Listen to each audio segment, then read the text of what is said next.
A war is about to begin. It's a war fought not with cannons and muskets, but with ideas and legacy. A secret is held within the very land itself, a memory of conquests and betrayals written in the soil. And at the heart of it all is a people, a sprawling tapestry of cultures and beliefs, bound together by an unshakable and often violent history. We're going to travel back to the very beginning, to a time when this colossal empire was nothing more than a few scattered tribes. Before you get comfortable, take a moment to like the video and subscribe, but only if you genuinely enjoy what I do here. Feel free to tell me where in the world you're listening from and what time it is for you. Now, let's begin. Our story starts in the murky, forested lands of Eastern Europe, long before the name Russia held any meaning. The great rivers, the Dnieper, the Daugava, the Volga, snaked through the plains like slow, patient serpents, providing life and trade routes for the various Slavic tribes that had settled there.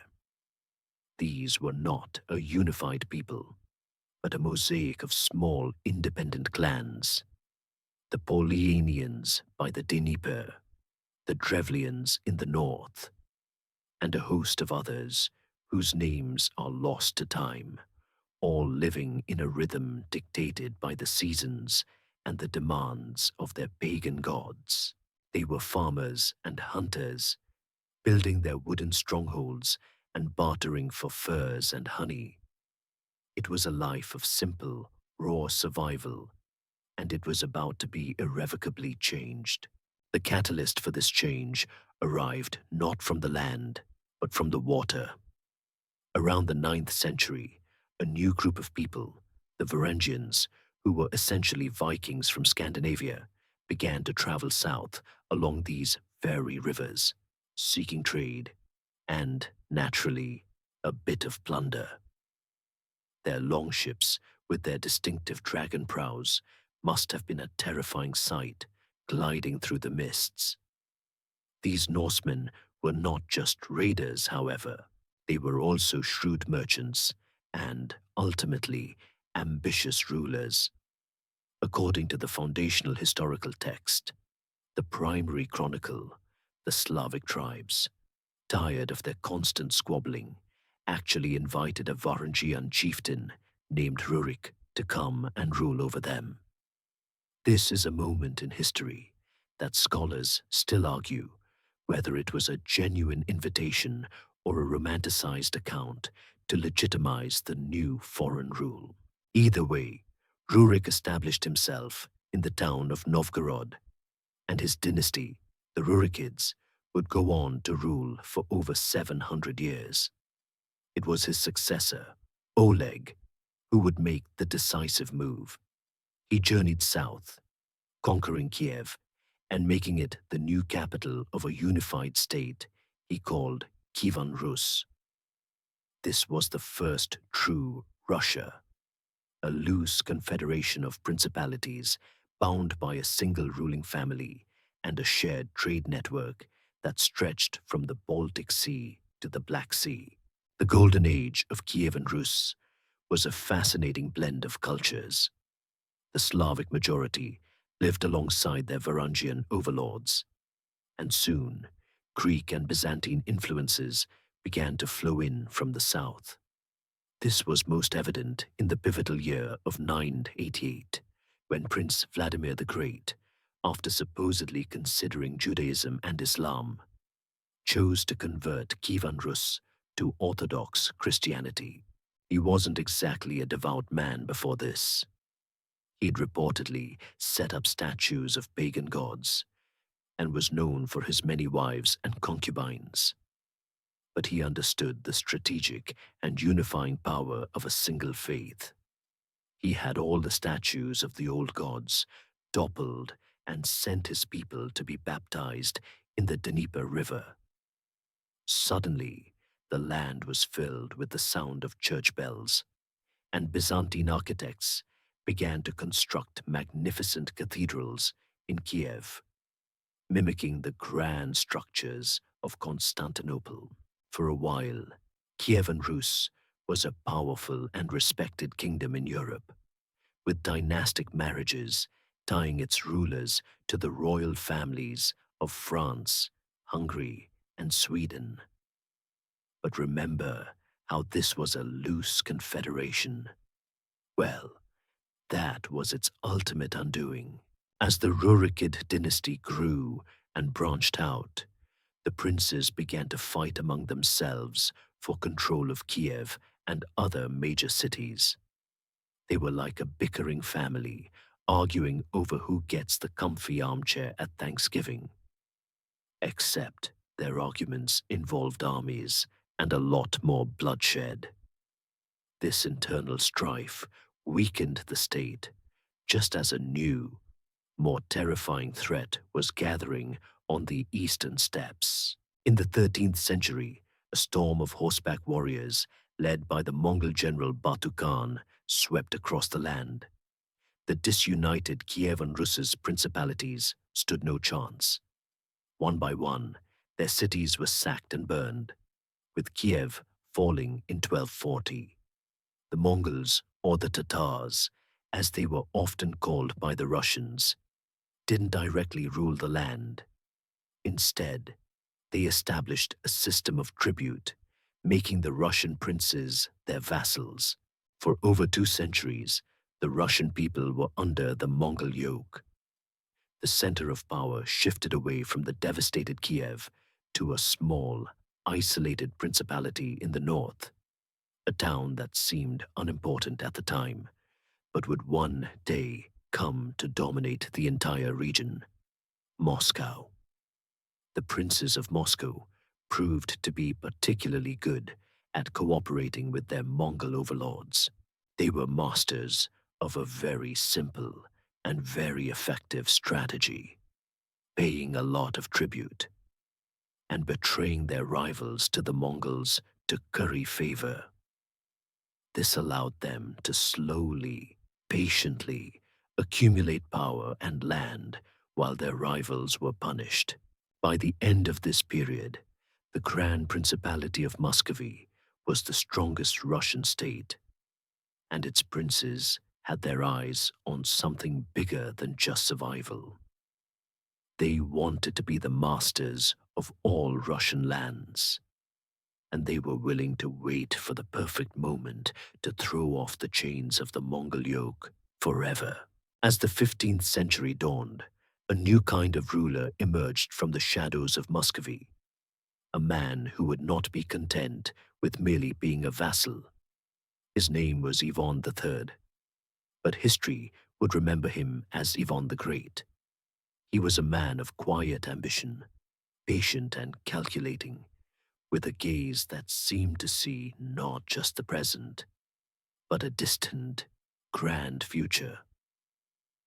Unlike his predecessors, who bowed and scraped to their Mongol overlords, Ivan began to act with the authority of a sovereign. He stopped paying the traditional tribute, a dangerous gamble that signaled to the world and to the Mongols that things were about to change. The Mongols, now a fragmenting entity known as the Golden Horde, eventually sent a large army to punish him in 1480. The two forces met on opposite sides of the Ugra River. Historians still argue whether this was a true battle or more of a psychological standoff, but the result was undeniable. After weeks of waiting, the Mongols simply turned around and went home. The stand on the Ugra River had ended the Mongol yoke, and the Grand Principality of Muscovy was finally free. With the threat from the east gone, Ivan was free to turn his attention to the north and west. His goal was simple: the gathering of the Russian lands. It was a painstaking, often ruthless process. He swallowed up the Principality of Yaroslavl, annexed the vast lands of Novgorod, and brought other independent states under Moscow's sway. He did this through a combination of diplomacy, political pressure, and, when necessary, outright military force. The subjugation of Novgorod was particularly significant. This prosperous city had been a rival power center, a trading hub with a degree of self-government that Ivan found unacceptable. He crushed its independence, resettled its leading families in Moscow, and took their ancient bell, a symbol of Novgorod's free assembly, back to his capital. It was a clear message to all other Russian princes. From now on, there would be only one center of power. This wasn't just a new dynasty taking over. This was the birth of a unified, powerful state. But Ivan the Great wasn't just a military conqueror. He was a cultural architect. He understood that a great empire needed more than just land. It needed a grand, imposing identity. After marrying Sophia Palaiologina, niece of the last Byzantine emperor, he began to project an image of himself as the heir to the Byzantine Empire. The double-headed eagle of Byzantium became the symbol of the Russian state, and Moscow was declared the third Rome. The first was, of course, ancient Rome, and the second was Constantinople, or Byzantium. With Constantinople now under Ottoman control, Ivan saw Moscow as the rightful heir to the Orthodox Christian faith and the legacy of the Roman Empire. This move was brilliant, providing a powerful religious and ideological justification for his expanding empire. To reflect his new status, he adopted the title of Tsar, a Slavicized version of the word Caesar, to make Moscow look the part of a third Rome. Ivan brought in Italian architects to rebuild the city. The most famous of these was Aristotle Fioravanti, who, along with others, transformed the Kremlin into the fortress we know today. They built magnificent new cathedrals, including the Dormition Cathedral, where future Tsars would be crowned, and the Archangel Cathedral, the royal necropolis. The Kremlin, with its imposing red walls and golden-domed churches, became a tangible symbol of Muscovy's newfound power and prestige. The blend of Italian Renaissance architecture and traditional Russian styles created a unique and majestic look that was completely new to the Russian lands. It was a physical embodiment of Ivan's vision, a modern, powerful, and deeply religious state with roots in the ancient imperial traditions of Byzantium. Beyond the grandeur, Ivan also consolidated the administrative structure of the state. He created a new code of law, the Sudebnik of 1497, which standardized legal procedures across his lands. He also began the process of tying peasants more closely to the land, a foundational step toward the full-blown system of serfdom that would define Russian society for centuries. It was a subtle, almost invisible shift at the time, but it had profound consequences. He essentially began to freeze the social mobility of the vast majority of his population, making them permanent fixtures on the land owned by the state or the nobility. It was a move that traded individual liberty for the stability and productivity of the state. He was also the first ruler to really grapple with the vastness of his domains.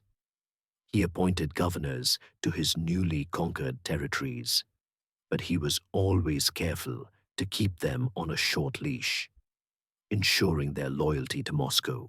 By the time Ivan the Great died in 1505, he had more than tripled the territory of his state.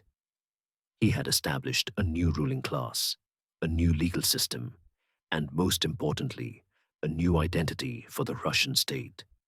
He left behind a powerful, centralized autocracy, a system where all power flowed from the top, a structure that would define Russian governance for the next 5 centuries.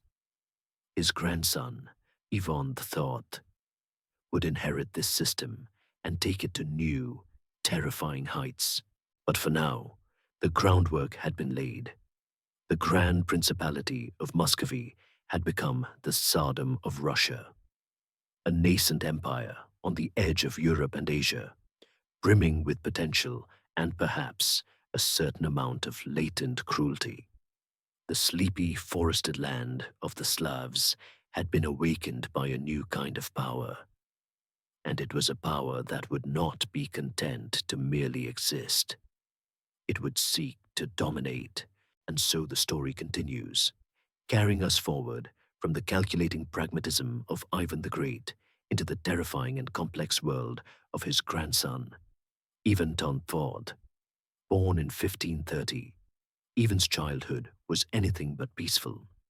His father, Vasily III, died when he was only 3, leaving him a child prince in a court full of scheming boyars, the powerful noble class who saw his youth as an opportunity for themselves. These were brutal, paranoid years. The boyars, vying for power, treated the young Ivan with contempt, ignoring his authority and even denying him basic respect. He reportedly suffered a great deal of psychological trauma, and a seed of deep-seated hatred for the boyar class was planted in his mind. He watched as his mother was poisoned and his childhood friends were humiliated. This toxic environment molded him, turning him from a vulnerable boy into a ruthless and suspicious ruler. It's no wonder that when he finally came of age, he sought to crush any and all who might challenge his power. In 1547, at the age of 16, Ivan officially took the title of Tsar, the first to be formally crowned in a ceremony. The symbolism was immense. It wasn't just a change of title, but a declaration of a new kind of power. He wasn't just the Grand Prince of Muscovy anymore. He was the divinely ordained ruler of all Russia, a Caesar in the Eastern tradition. Initially, his reign was marked by a period of progressive reform. He created a new legal code, the Sudebnik of 1550, which aimed to curb corruption. He also convened the Zemsky Sobor, a kind of national assembly with representatives from different social classes to discuss matters of state.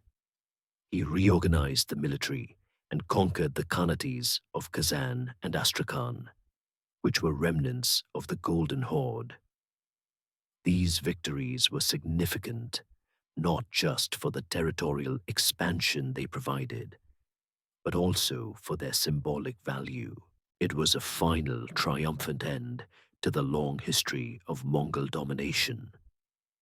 With these conquests, Russia now had access to the Volga River all the way to the Caspian Sea, opening up new trade routes and opportunities. But the story of Ivan IV takes a dark turn. After the death of his beloved first wife, Anastasia, in 1560, Ivan's paranoia spiraled out of control. He was convinced she had been poisoned by the boyars, and his fury knew no bounds. He began to see traitors everywhere, and his rule descended into a reign of terror. In 1565, he did something utterly shocking. He abdicated the throne and left Moscow, claiming the boyars had betrayed him. The people, fearing a return to the chaos of the boyar rule, begged him to return. Ivan agreed, but on one condition: he would be given absolute, unchecked power to punish traitors as he saw fit. What he then unleashed was the Oprichnina. He divided the country into 2 parts: the Zemshchina, which was the normal state, and the Oprichnina, his personal domain.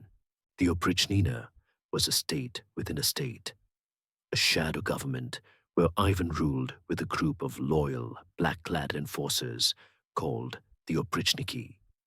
These men, riding black horses and carrying brooms and dogs' heads to symbolize their mission to sweep away treason and sniff out enemies, were the physical manifestation of Ivan's rage. The oprichnina became an instrument of terror. The oprichniki confiscated land from the boyars, tortured and executed thousands, and burned entire villages. Ivan personally oversaw many of the executions, reveling in the cruelty. He wiped out entire families and moved others to new territories, a brutal form of social engineering designed to break the power of the old nobility. His most infamous act was the sack of Novgorod in 1570, where he suspected the city of treasonous dealings with Lithuania. Ivan's forces systematically tortured and murdered thousands of Novgorod's citizens, leaving the once great city a hollow shell of its former self. He even executed the Metropolitan of Moscow, Philip, for daring to speak out against the terror. The oprichnina was a period of psychological and physical torment for the entire nation, and it left a lasting scar on the Russian psyche. While his reign of terror consolidated his personal power, it also had a devastating effect on the country. The economy was in ruins, and the constant fear and violence led to a massive internal migration of peasants fleeing his cruelty. This had an unintended consequence. It further tied the remaining peasants to the land, as landowners, desperate to keep their workforce, were given more and more legal authority to prevent them from leaving. This was a critical step in the institutionalization of serfdom. A mainstream historical fact that many overlook is that this period of terror also had a significant impact on Russia's foreign policy. While the country was in turmoil, the Livonian War against Poland and Sweden was going poorly, draining resources and revealing the weakness of a state ravaged by internal strife. The end of Ivan's life was as tragic as his reign. In a fit of rage, he struck and killed his eldest son and heir, also named Ivan, in 1581. This was a personal and political disaster. He was left without a competent heir, and a deep, inconsolable grief settled over him. When he died in 1584, he left behind a ravaged country and a dynasty that was about to collapse. He was a brilliant but deeply troubled man, a builder of an empire who was also its most destructive force. The legacy of Ivan the Terrible is one of a centralized, autocratic state, built on the foundations of a centralized and divinely sanctioned power that would become the hallmark of Russian rule for centuries to come. His reign, however, would also be the final gasp of the old Rurikid dynasty. His weak and childless son, Fyodor, was left to rule a broken kingdom, and with him, the Rurikid line would come to an end. This opened the door for a period of chaos so profound that the nation would nearly cease to exist. The stage was set for the end of a dynasty and the beginning of a new kind of Russian chaos. With the death of Ivan the Terrible's weak-willed son, Fyodor III, in 1598, the ancient Rurikid line, which had ruled for over 7 centuries, came to an end. This dynastic vacuum was a disaster waiting to happen, a power keg of boyar ambition, peasant discontent, and foreign intrigue that would ignite what became known as the Time of Troubles. The throne was up for grabs, and the most powerful man in the country was not a Rurikid, but a regent, Boris Godunov, who was brother-in-law to the late Tsar. He was elected Tsar by the Semsky Sobor, and his reign began with promise. He was an able and intelligent administrator, and he initially brought a measure of stability to the ravaged land. But his rule was overshadowed by a gnawing suspicion that he had had a hand in the death of Dmitri, Ivan the Terrible's other son, who had mysteriously died years earlier. A terrible famine, which ravaged Russia from 1601 to 1603, was seen by many as a sign of divine displeasure with Boris.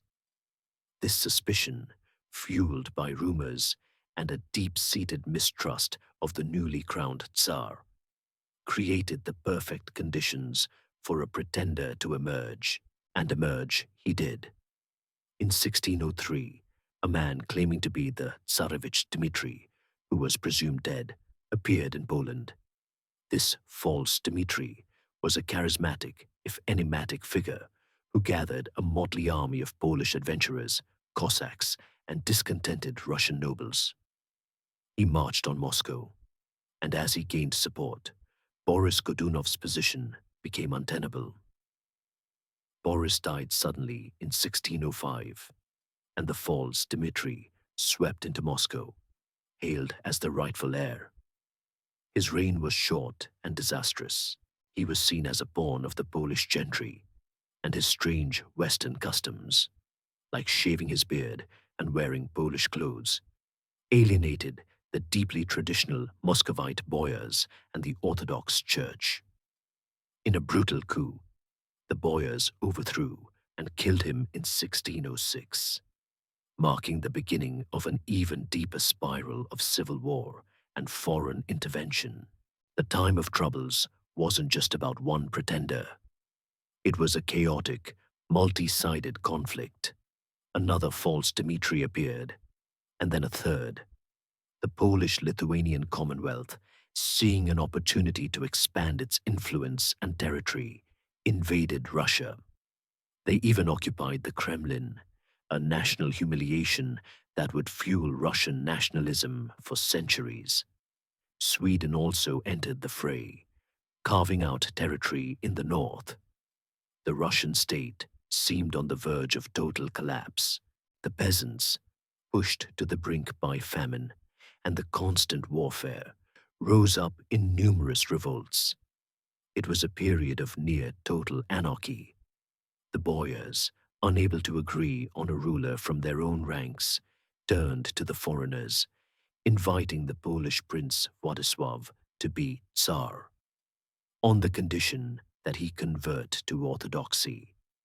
He refused, and the Russian Orthodox Church, led by Patriarch Hermogenes, began to preach a message of national liberation. The call for a national uprising was finally answered not by the nobles, but by the ordinary people. A merchant from Nizhny Novgorod, Kuzma Minin, and a noble military leader, Prince Dmitry Pozharsky, rallied a volunteer army. The people, tired of the chaos and foreign domination, put aside their differences and joined forces. This citizens' army, with its core of burghers and peasants, was a powerful symbol of Russian unity and resolve. They marched on Moscow, and after a long siege, managed to expel the Polish garrison from the Kremlin in 1612. The end of the Polish occupation was a turning point, but the country was still in shambles. There was no clear heir, and the warring factions were still numerous. So, the Zemsky Sobor was once again convened to choose a new Tsar. The choice of a new ruler was a critical one, a decision that would either heal the nation or plunge it back into civil war. The Sobor was a diverse group, with representatives from all over the country, and they deliberated for weeks. They wanted a Tsar who was not only acceptable to all the major factions, but one who was not tainted by the bloody intrigues of the preceding years. Their choice fell upon a quiet, unassuming 16-year-old boy, Mikhail Romanov. He was the son of Fyodor Nikitich Romanov, a powerful boyar who was also Patriarch Filaret of the Russian Orthodox Church. This was a politically savvy move. The Romanovs were a well-respected boyar family with a tenuous connection to the Rurikid dynasty through Ivan the Terrible's wife, Anastasia, making them a palatable choice for most of the nobility. Furthermore, having the patriarch's son on the throne gave the new dynasty the crucial support of the church, which had become the most powerful institution in the country. Mikhail was crowned in 1613, and though he was young and inexperienced, he was a symbol of hope and national unity. The election of Mikhail Romanov marked the official end of the time of troubles. The new dynasty faced an immense task: to rebuild a country shattered by war, famine, and foreign occupation. The early years of the Romanov rule were a slow, painful process of restoration. The state had to reassert its authority over the lawless regions and make peace with the warring neighbors, Sweden and Poland. The new dynasty, with its mandate from the people and the church, began the long, hard work of stabilizing the economy, repairing the administrative structures, and bringing back a sense of order. This period of turmoil, however, had a lasting impact. It solidified the notion of a divinely ordained autocratic Tsar as the only bulwark against chaos and collapse. It also demonstrated the power of the people to rise up when the state failed, a lesson that would echo through the centuries. But for now, Russia had a new Tsar and a new family on the throne. The Romanovs were here to stay, and their story, which began in a period of such dramatic uncertainty, would become one of the longest and most transformative in Russian history. With the Romanovs on the throne, the monumental task of rebuilding the Russian state began. The first three Romanov Tsars, Mikhail, Alexis, and Fyodor III, focused on restoring order and consolidating power after the time of troubles. These were not the flashy, transformative reigns of a Peter the Great or a Catherine the Great, but they were absolutely crucial. They were the glue that held the fractured nation together and the engine that started its steady, relentless expansion. Mikhail Romanov, the young and sickly Tsar, was largely guided by his powerful father, Patriarch Filaret, who was the de facto ruler until his death. Together, they worked to end the lingering civil strife, make peace with Poland and Sweden, and re-establish the authority of the central government. They were essentially operating in damage control mode, trying to put out fires and patch up a badly broken ship of state. The most significant development during this period was the slow but steady expansion of the Russian state, particularly to the east. While Europe was locked in the 30 Years' War, Russia was looking beyond the Ural Mountains. This was a massive, almost invisible process of territorial acquisition. Fur traders, Cossacks, and adventurers, in search of valuable sables, ermine, and other pelts, pushed ever deeper into the vast, unforgiving expanse of Siberia. They were like the American frontiersmen of a later era, but instead of heading west for gold, they were going east for fur. The Russian state didn't lead this charge in a systematic way. It simply followed the pioneers, building forts and collecting tribute, or yasak, from the indigenous peoples in the form of furs. This was a remarkably effective way to expand the empire at minimal cost to the central government. By the mid-17th century, the Russians had already reached the Pacific Ocean, a truly astonishing feat of endurance and expansion. This wasn't a sudden, grand conquest, but a slow, patient creep across a continent, one river and one portage at a time. The result was that Russia, already a massive country, became even more so, stretching from the Baltic Sea all the way to the Pacific, a truly colossal transcontinental empire. Under Tsar Alexis III, Mikhail's son, the state began to truly grow in complexity and power. He was a more active ruler than his father, and his reign saw significant administrative and religious developments. The most consequential of these was the Ulozhenie of 1649, a new legal code. This wasn't just a list of laws, it was a foundational document that codified and institutionalized serfdom. It officially and permanently tied the peasants to the land, meaning they and their descendants were the property of the landowner.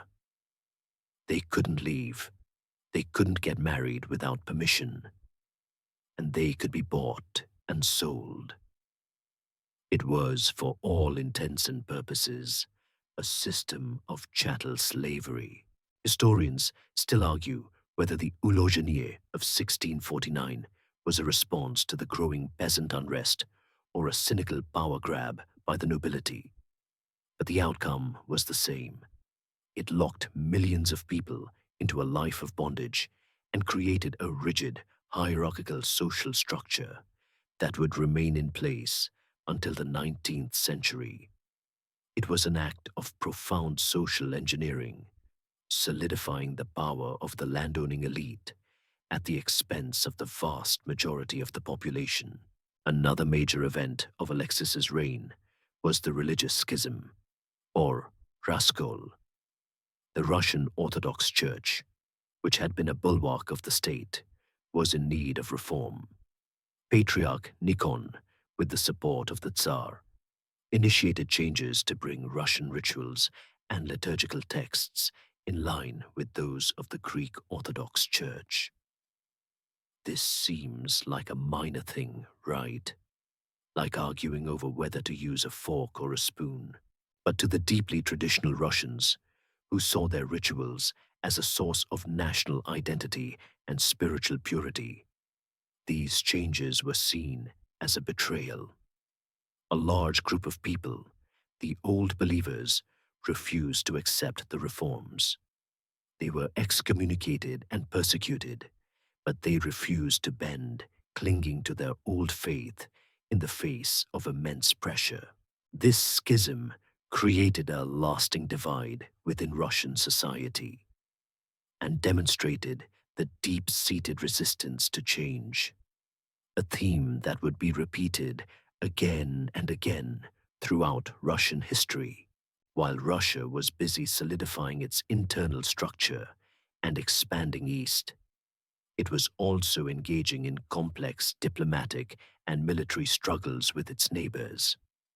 The ongoing conflicts with Poland and Sweden were a constant drain on resources, but they also led to significant territorial gains, particularly the acquisition of the city of Kiev from Poland.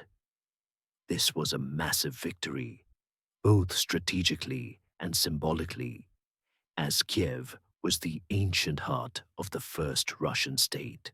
It was like bringing a long-lost family heirloom back home. The reign of Fyodor III, Alexis's son, was brief and largely overshadowed by the towering figure who would come after him. But Fyodor did one thing of great symbolic importance. He abolished the Местничество, a system of hereditary rank that had paralyzed the state for centuries.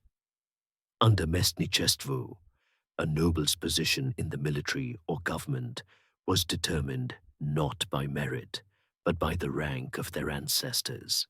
This meant a brilliant commander could be forced to serve under an incompetent noble simply because of his family's lineage. Fyodor's move was a small but crucial step toward a meritocratic system, and a sign that the old, rigid ways were beginning to crack. It was also a signal that the young, ambitious figures waiting in the wings were not going to be held back by the old guard. A new kind of ruler was about to emerge, one who would look not to the past, but to the West, and who would drag Russia, kicking and screaming, into the modern era. The stage was set for Peter the Great. The year 1682 brought to the throne a figure unlike any Russia had ever known, a man of staggering intellect, boundless energy, and a temper that could set the world on fire. Peter the First, later known as Peter the Great.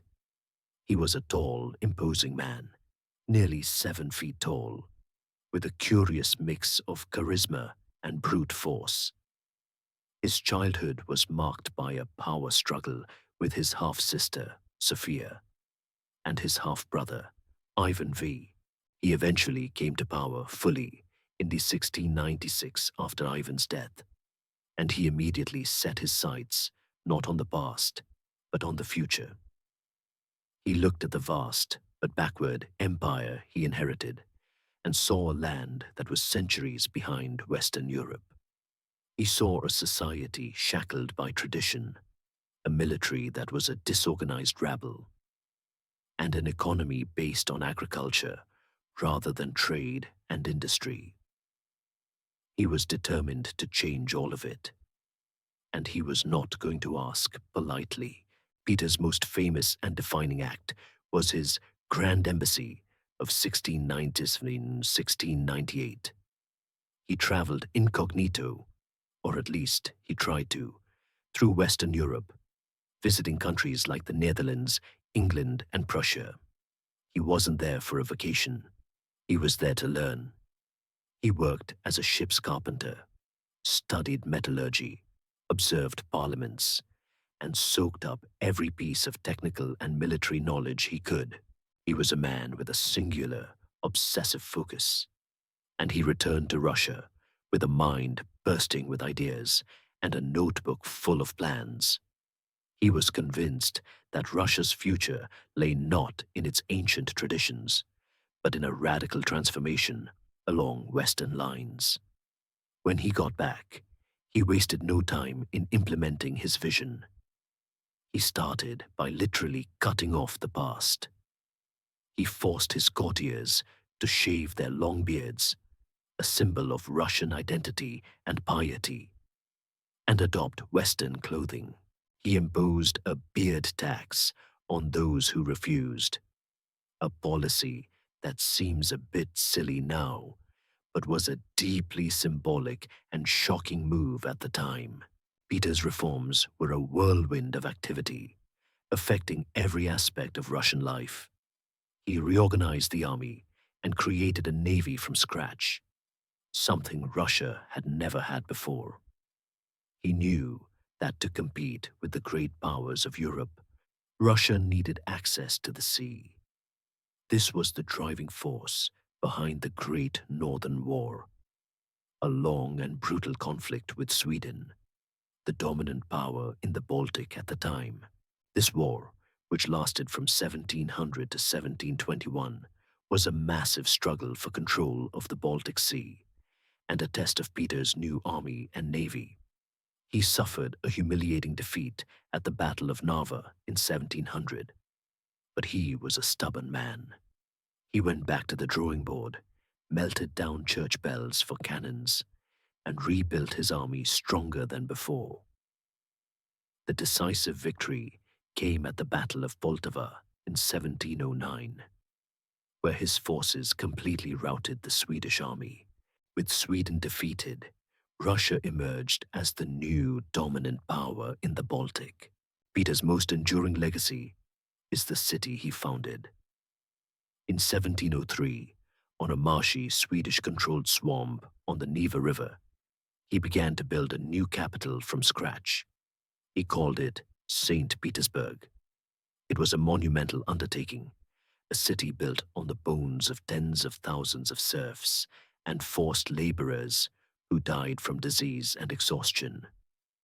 Peter wanted a city that would be a window to Europe, a modern European-style capital that would symbolize Russia's break with its past. He moved the government and the court there, forcing the nobility to build grand new palaces. It was an act of architectural and social engineering on a massive scale. The city was a testament to his vision and his ruthlessness. He was, to put it mildly, not a fan of half measures. His reforms were not limited to the military and urban planning. He overhauled the government, replacing the old hereditary boyar council with a new senate and a system of professional, merit-based administration.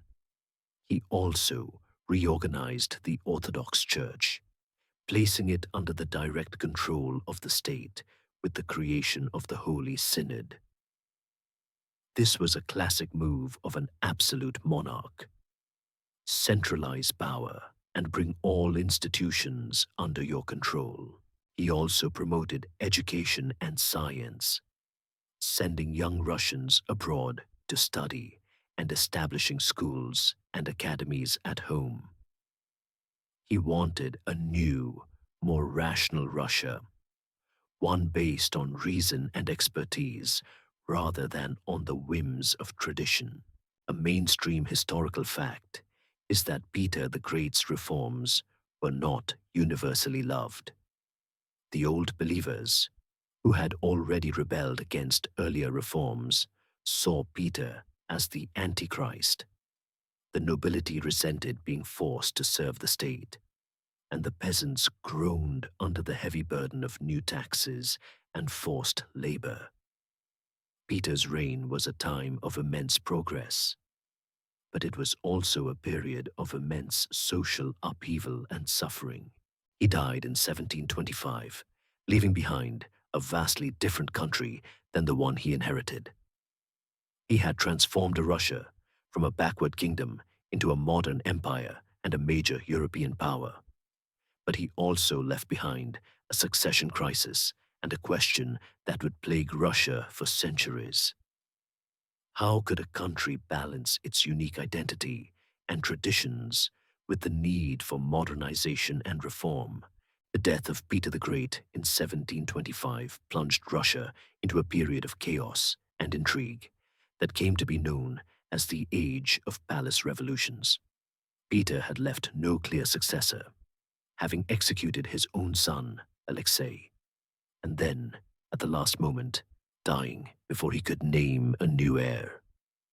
The throne became a prize to be won by the most cunning courtier or the most ambitious guards regiment. For nearly 40 years, Russia was ruled not by a single, strong monarch, but by a succession of weak and often foreign-born rulers who were puppets of powerful factions at court. The stability and order that Peter had so brutally imposed began to fray at the edges, and the country was governed by intrigue rather than by law. The first to take the throne was Peter's wife, Catherine the Third, a simple, low-born woman from the Baltic region who had caught Peter's eye years earlier. She ruled for only 2 years, and the real power was held by Peter's confidant, Alexander Menshikov. After her death, the throne passed to Peter's grandson, the boy Peter II, who was also controlled by Menshikov until he fell out of favor. Peter II died young, and the throne was then offered to Anna Ivanovna, the daughter of Peter's half-brother, Ivan V. The Supreme Privy Council, a group of powerful aristocrats, tried to limit her power by making her sign a document of conditions.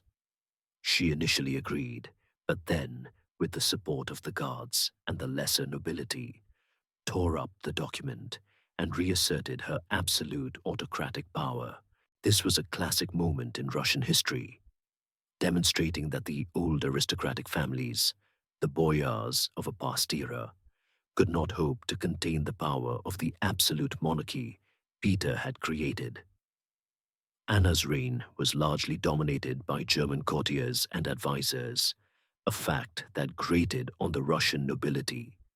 and further fueled the anti-foreign sentiment at court. She was not a popular ruler, and her extravagance and reliance on foreigners was seen as a betrayal of Russian interests. The court became a viper's nest of plots and counterplots. A mainstream historical fact is that during this period, the Russian throne changed hands 6 times in just 37 years, a level of instability that was unprecedented. These were not popular uprisings, but military coups led by factions of the elite, often centered around the powerful guard regiments that had been created by Peter the Great. The guards, who were essentially the imperial household troops, became the arbiters of power, putting rulers on the throne and deposing them just as easily. This instability exposed a fundamental weakness in Peter's autocratic system. It was entirely dependent on a single, strong ruler, and without one, it descended into a free-for-all.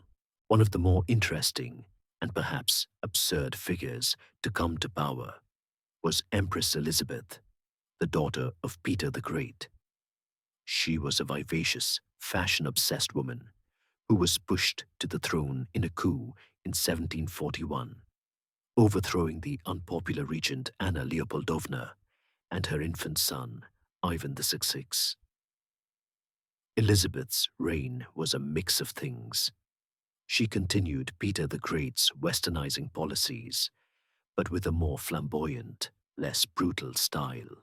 She was a patron of the arts and sciences, founding Moscow University and the Imperial Academy of Arts. She had a massive wardrobe and a fondness for lavish balls and masquerades, but she was also deeply religious. She was a ruler who seemed to perfectly embody the Russian character, a complex mix of Western extravagance and Eastern piety. Her reign brought a much-needed period of relative calm and stability after the turmoil of the preceding years. It was during this time that Russia became a truly major player on the European stage. Under Elizabeth, Russia fought in the 7 Years' War, a global conflict that pitted Britain and Prussia against France, Austria, and Russia. The Russian army proved its mettle, defeating the Prussians and even briefly occupying Berlin. It was a sign that Peter the Great's military reforms had been a success, and that Russia could now compete with the great military powers of Europe. However, Elizabeth died in 1762, and her nephew, Peter III, a man who idolized the Prussian king, Frederick the Great, immediately withdrew Russia from the war, saving Prussia from certain defeat. This was a hugely unpopular move, and combined with his eccentric behavior and his open contempt for Russian customs and the Orthodox Church, sealed his fate. He was a simple, goofy guy who really just wanted to play with toy soldiers.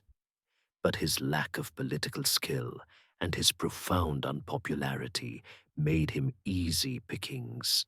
Just 6 months into his reign, Peter III was overthrown in yet another palace coup, this one led by his clever and ambitious German-born wife, Catherine. He was murdered shortly after.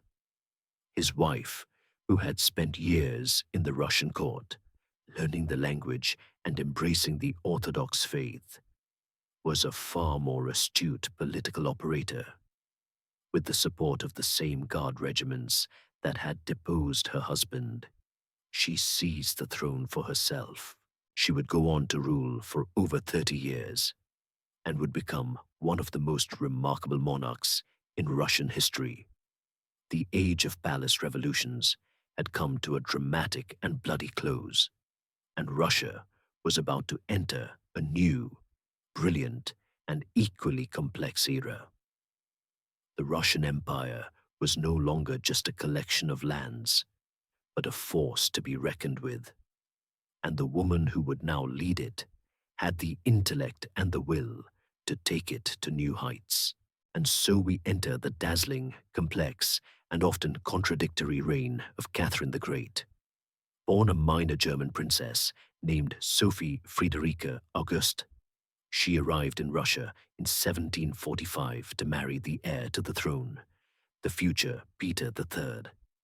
She was a woman of immense intelligence and ambition who, unlike her hapless husband, understood the political landscape of Russia.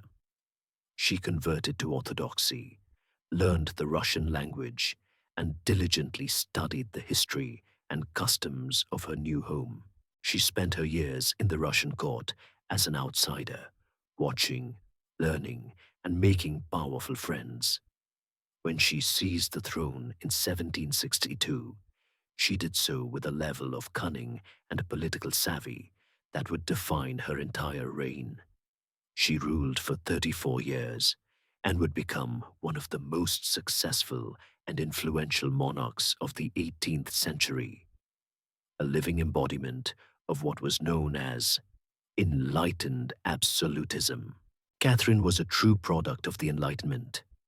She corresponded with the great thinkers of the day, including Voltaire and Diderot, and she embraced their ideas about reason, law, and progress.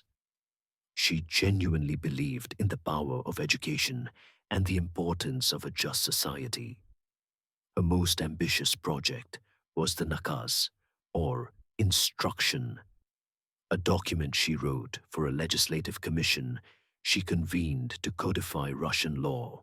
It was a remarkably progressive document, advocating for legal equality, the abolition of torture, and a more humane justice system. She even considered, though ultimately rejected, the idea of abolishing serfdom. It was a bold, almost revolutionary text, and it showcased her commitment to the ideals of the Enlightenment.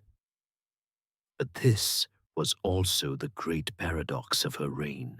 While she espoused the ideals of liberty and progress, she ruled over a state that was still a feudal autocracy, and her actions often contradicted her words. The Legislative Commission ultimately failed to produce a new legal code, and her reign, for all its enlightened talk, saw the power of the nobility grow, and the institution of serfdom become even more entrenched. While her internal reforms were a mixed bag, her foreign policy was a stunning success. She was a master of diplomacy and a ruthless conqueror.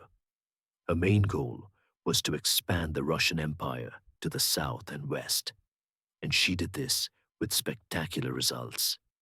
She fought 2 wars against the Ottoman Empire, and the victories she won were immense.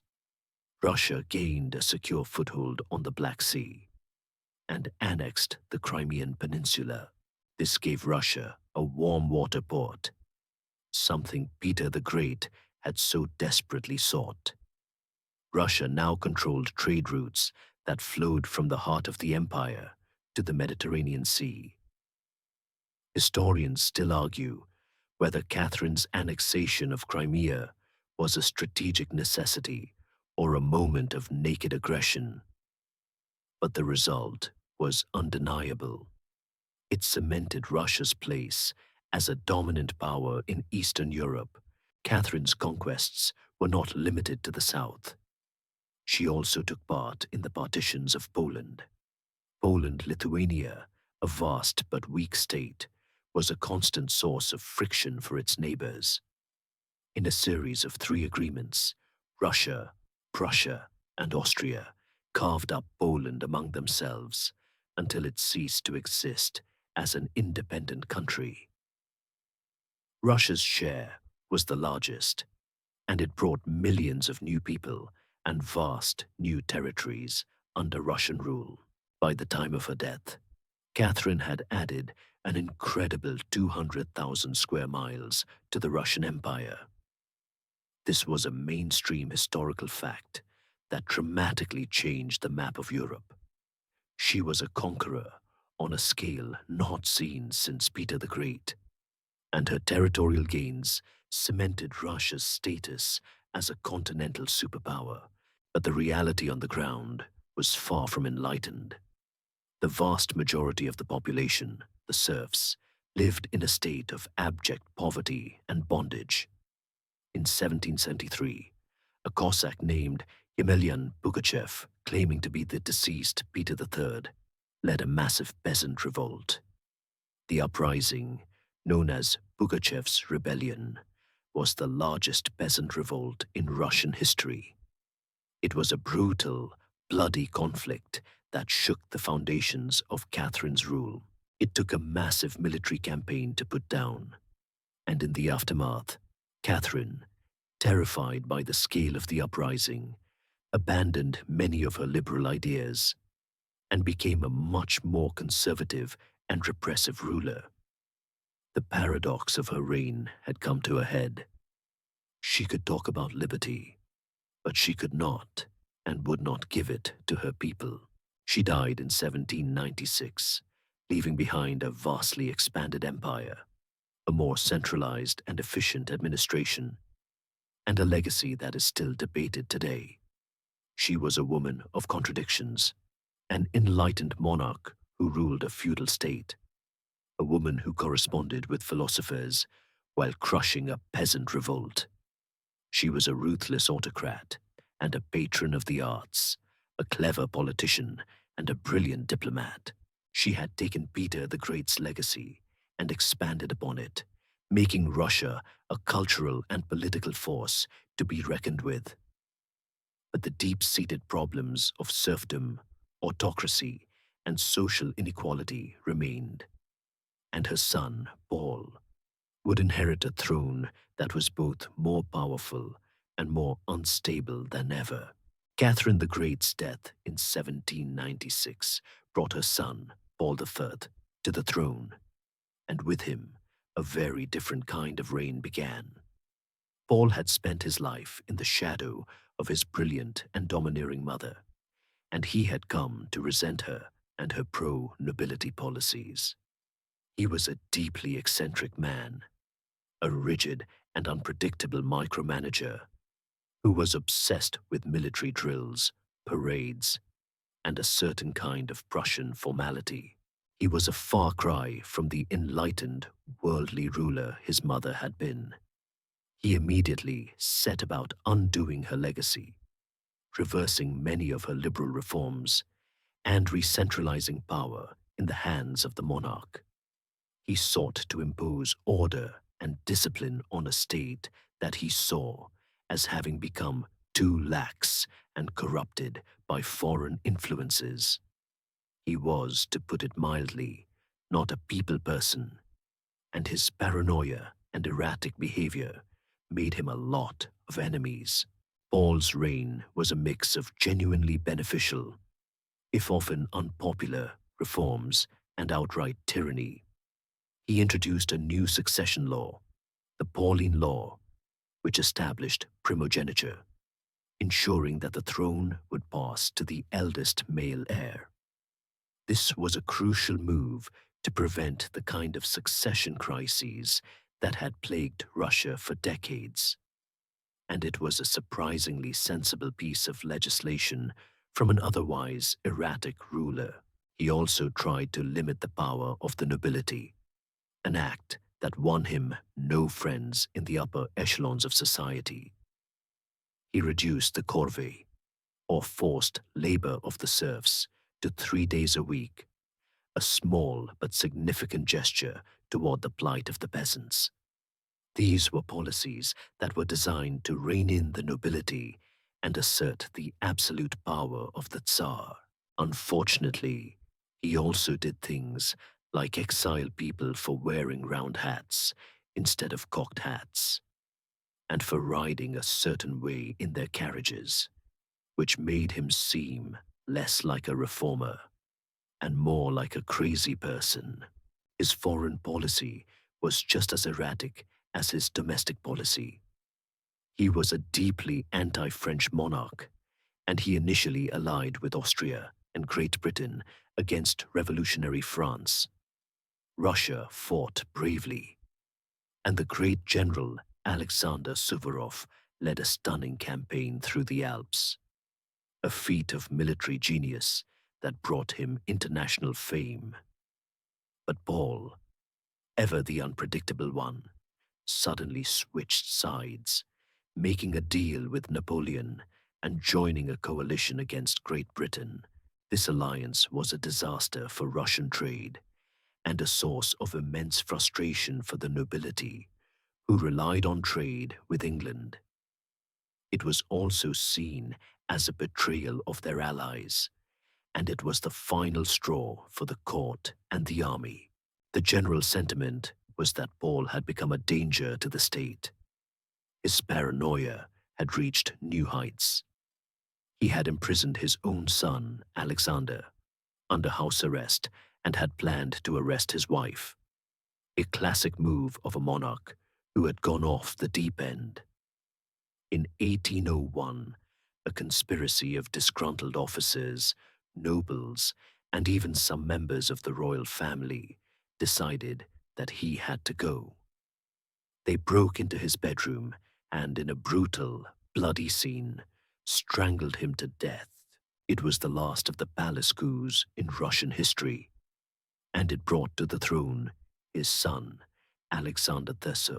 Alexander, who was in on the plot, was a complex figure who would have to grapple with the legacy of his father's short but turbulent reign. His accession was greeted with a sigh of relief from the court and the country. They had gotten rid of the madman and now had a young, handsome, and seemingly liberal ruler on the throne. The short reign of Baldasan serves as a fascinating, if brief, transition between two of Russia's most consequential rulers. He was a man who, in his own strange way, was trying to create a more disciplined and just state, but his methods were too rigid, and his temperament too unstable. He was a living example of the dangers of unchecked autocracy. He did, however, leave one lasting and positive legacy. He had, in a fit of pique, seized the island of Malta and declared himself the Grand Master of the Knights Hospitaller. This strange little side project gave Russia a reason to meddle in Mediterranean affairs for decades to come. That's a mainstream historical fact that is as goofy as it is true. The Russian Empire was now entering a new and decisive phase of its history, one that would be defined by the rise of a new kind of warfare and a direct confrontation with the most powerful military force Europe had ever seen. The stage was set for the epic struggle against Napoleon. The assassination of Paul brought his son, Alexander III, to the throne in 1801, a ruler who would come to define Russia's role in the epic struggle against Napoleon. Alexander was a complex and enigmatic figure, a man of shifting loyalties and deep-seated contradictions. He had been raised by his grandmother, Catherine the Great, who filled his head with the ideals of the Enlightenment. But he was also deeply influenced by his strict, autocratic father. He began his reign as a liberal reformer, relaxing censorship and promoting education. He even flirted with the idea of a constitution and discussed the possibility of abolishing serfdom, a move that terrified the landed aristocracy. He was, in his early years, a ruler full of promise and progressive ideas. But the winds of war, blowing from France, would soon force him to abandon these domestic ambitions and focus on the survival of his empire. At first, Alexander tried to stay out of the European wars, but Russia's geopolitical interests and its opposition to French expansionism soon drew it into the conflict. Russia allied with Great Britain and Austria against Napoleon, but the French emperor's military genius was unmatched. The Russian army suffered a devastating defeat at the Battle of Austerlitz in 1805, and a further crushing loss at the Battle of Friedland in 1807. These defeats forced Alexander to make a humiliating peace with Napoleon at Tilsit. The two emperors met on a raft in the middle of a river, and Napoleon, at the peak of his power, treated Alexander as a junior partner.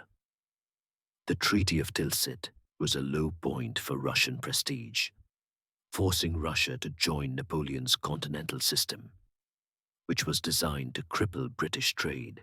This policy was disastrous for the Russian economy, which depended on trade with England, and it was deeply resented by the nobility. The alliance was short-lived. Napoleon, increasingly suspicious of Alexander's loyalty, decided to invade Russia. The reasons were complex, but at the heart of it was Napoleon's desire to punish Russia for its open defiance of the continental system and his need to consolidate his control over Europe. On June 24, 1812, Napoleon's Grande Armée, a massive force of over 600,000 soldiers from across Europe, crossed the Niemen River and invaded Russia. This invasion is known to Russians as the Great Patriotic War of 1812, a name that would be echoed in the Second World War. The Russians, under the command of General Mikhail Kutuzov, adopted a strategy of Fabian warfare.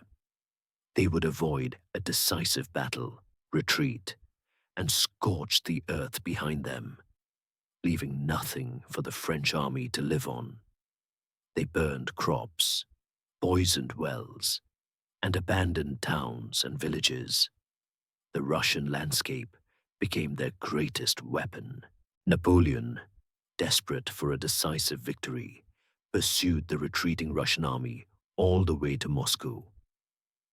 The Russians finally gave battle at Borodino, a massive and bloody encounter that resulted in a tactical stalemate. It was one of the bloodiest days of the Napoleonic Wars. The Russians retreated, and on September 14, 1812, Napoleon triumphantly entered Moscow. But the victory was a hollow one. The city had been largely abandoned, and a few days later, a massive fire, either started by Russian patriots or by accident, began to consume the city. Napoleon and his army were now trapped in a burnt-out city, thousands of miles from home, with no supplies, and the brutal Russian winter was setting in. It was a strategic blunder of epic proportions. Napoleon waited for Alexander to sue for peace, but the Tsar refused. He knew that time was on his side. With the winter approaching and his supply lines stretched to the breaking point, Napoleon was forced to begin the long, agonizing retreat. The retreat from Moscow became a historical nightmare. The Russian army, along with Cossacks and partisan militias, harassed the French forces relentlessly. The brutal winter, with its freezing temperatures and blizzards, was even more unforgiving. Soldiers froze to death by the thousands, and the army collapsed into a disorganized, starving mob. Of the over 600,000 men who had entered Russia, fewer than 100,000 made it back alive. The Russian campaign was the turning point of the Napoleonic Wars, a defeat from which Napoleon's empire would never recover. The Russian army, energized by its success, pursued the retreating French army across Europe, and Alexander III played a leading role in the coalition that eventually defeated Napoleon. He triumphantly entered Paris in 1814 and was hailed as the savior of Europe. Russia emerged from the Napoleonic Wars as a major European power, a force to be reckoned with. At the Congress of Vienna, which redrew the map of Europe, Alexander was a central figure, and he secured significant territorial gains for Russia. The Russian Empire was now at the pinnacle of its power, a military colossus that had stood up to and defeated the greatest military genius of the age. But the war had also exposed Russia to new ideas. The Russian officers who had fought in Europe had seen societies that were more advanced and more free than their own. They had seen a world without serfdom and without a total autocracy, and they returned home with a new, dangerous understanding of how different things could be. The seeds of revolution had been sown, and they would one day grow into a storm. The defeat of Napoleon left Russia at the pinnacle of its military power, but it also left it at a crossroads.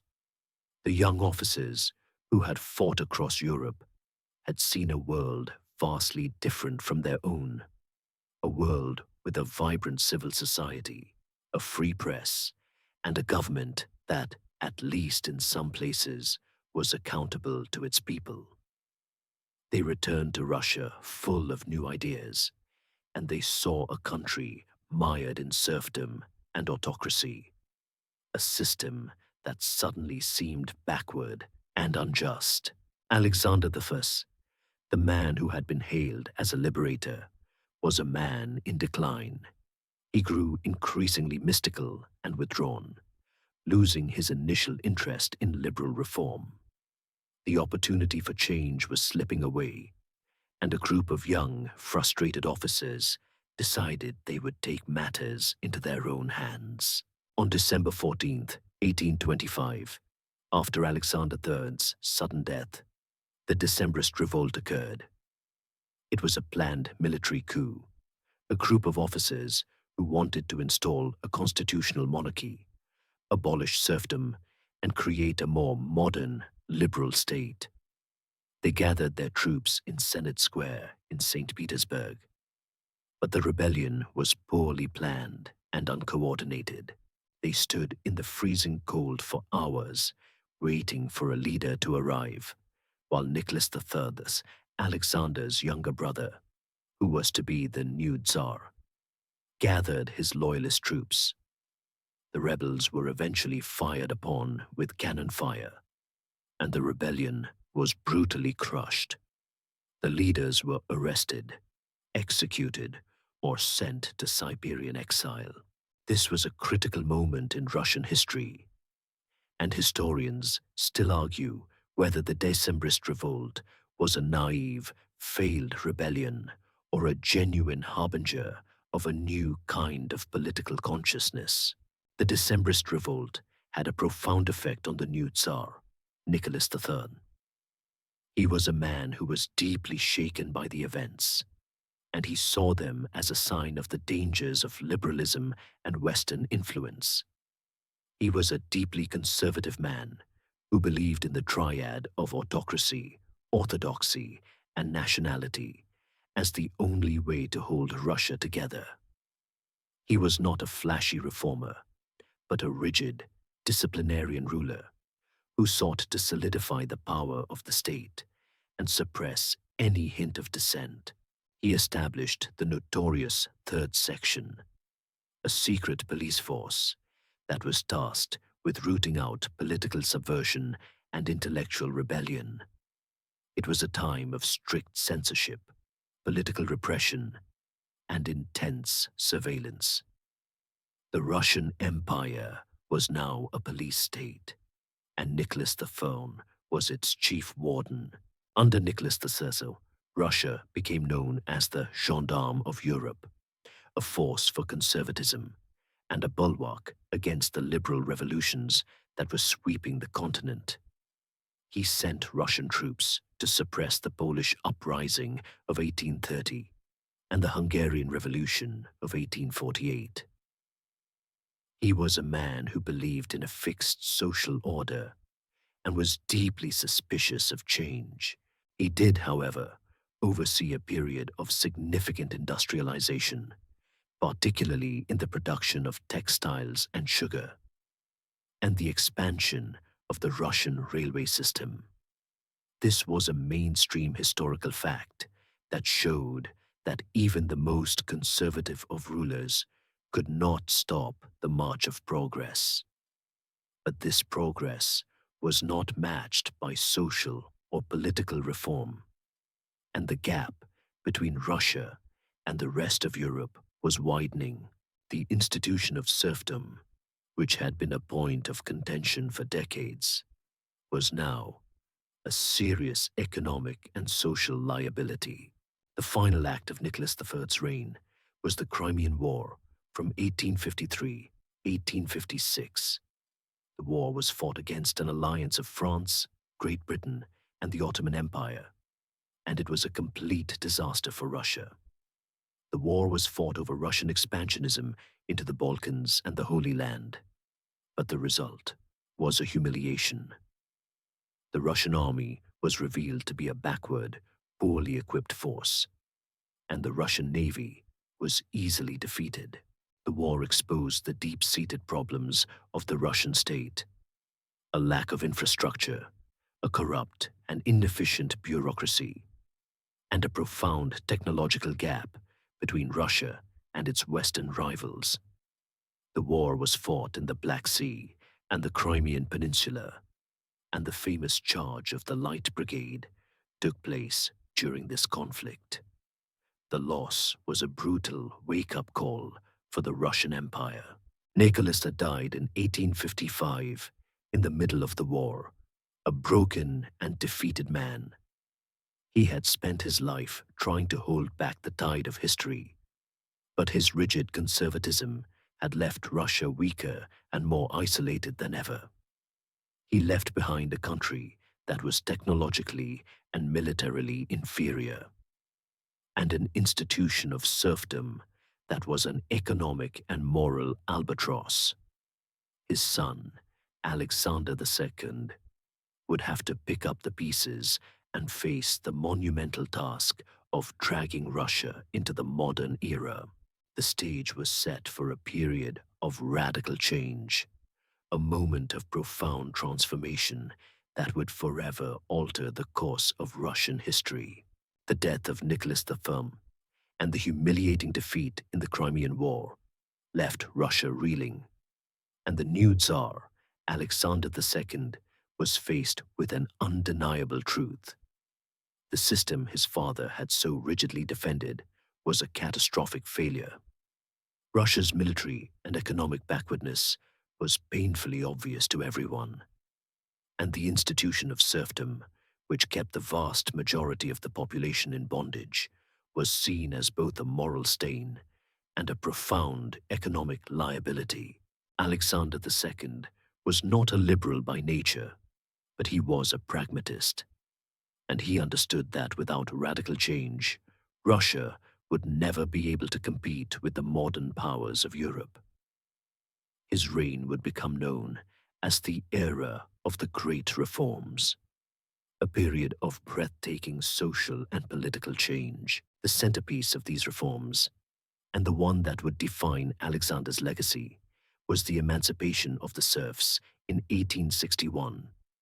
This was a monumental act, a mainstream historical fact that freed over 23 million people, an event that was almost a decade before the abolition of slavery in the United States. It was not a simple act of benevolence, however. The serfs were freed, but they were not given the land they had worked for generations.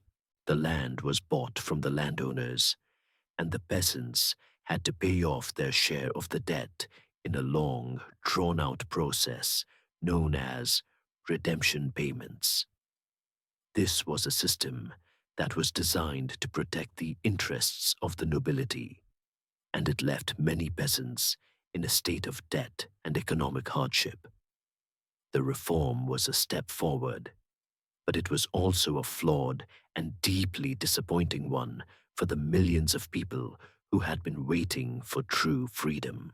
The emancipation of the serfs was just the beginning.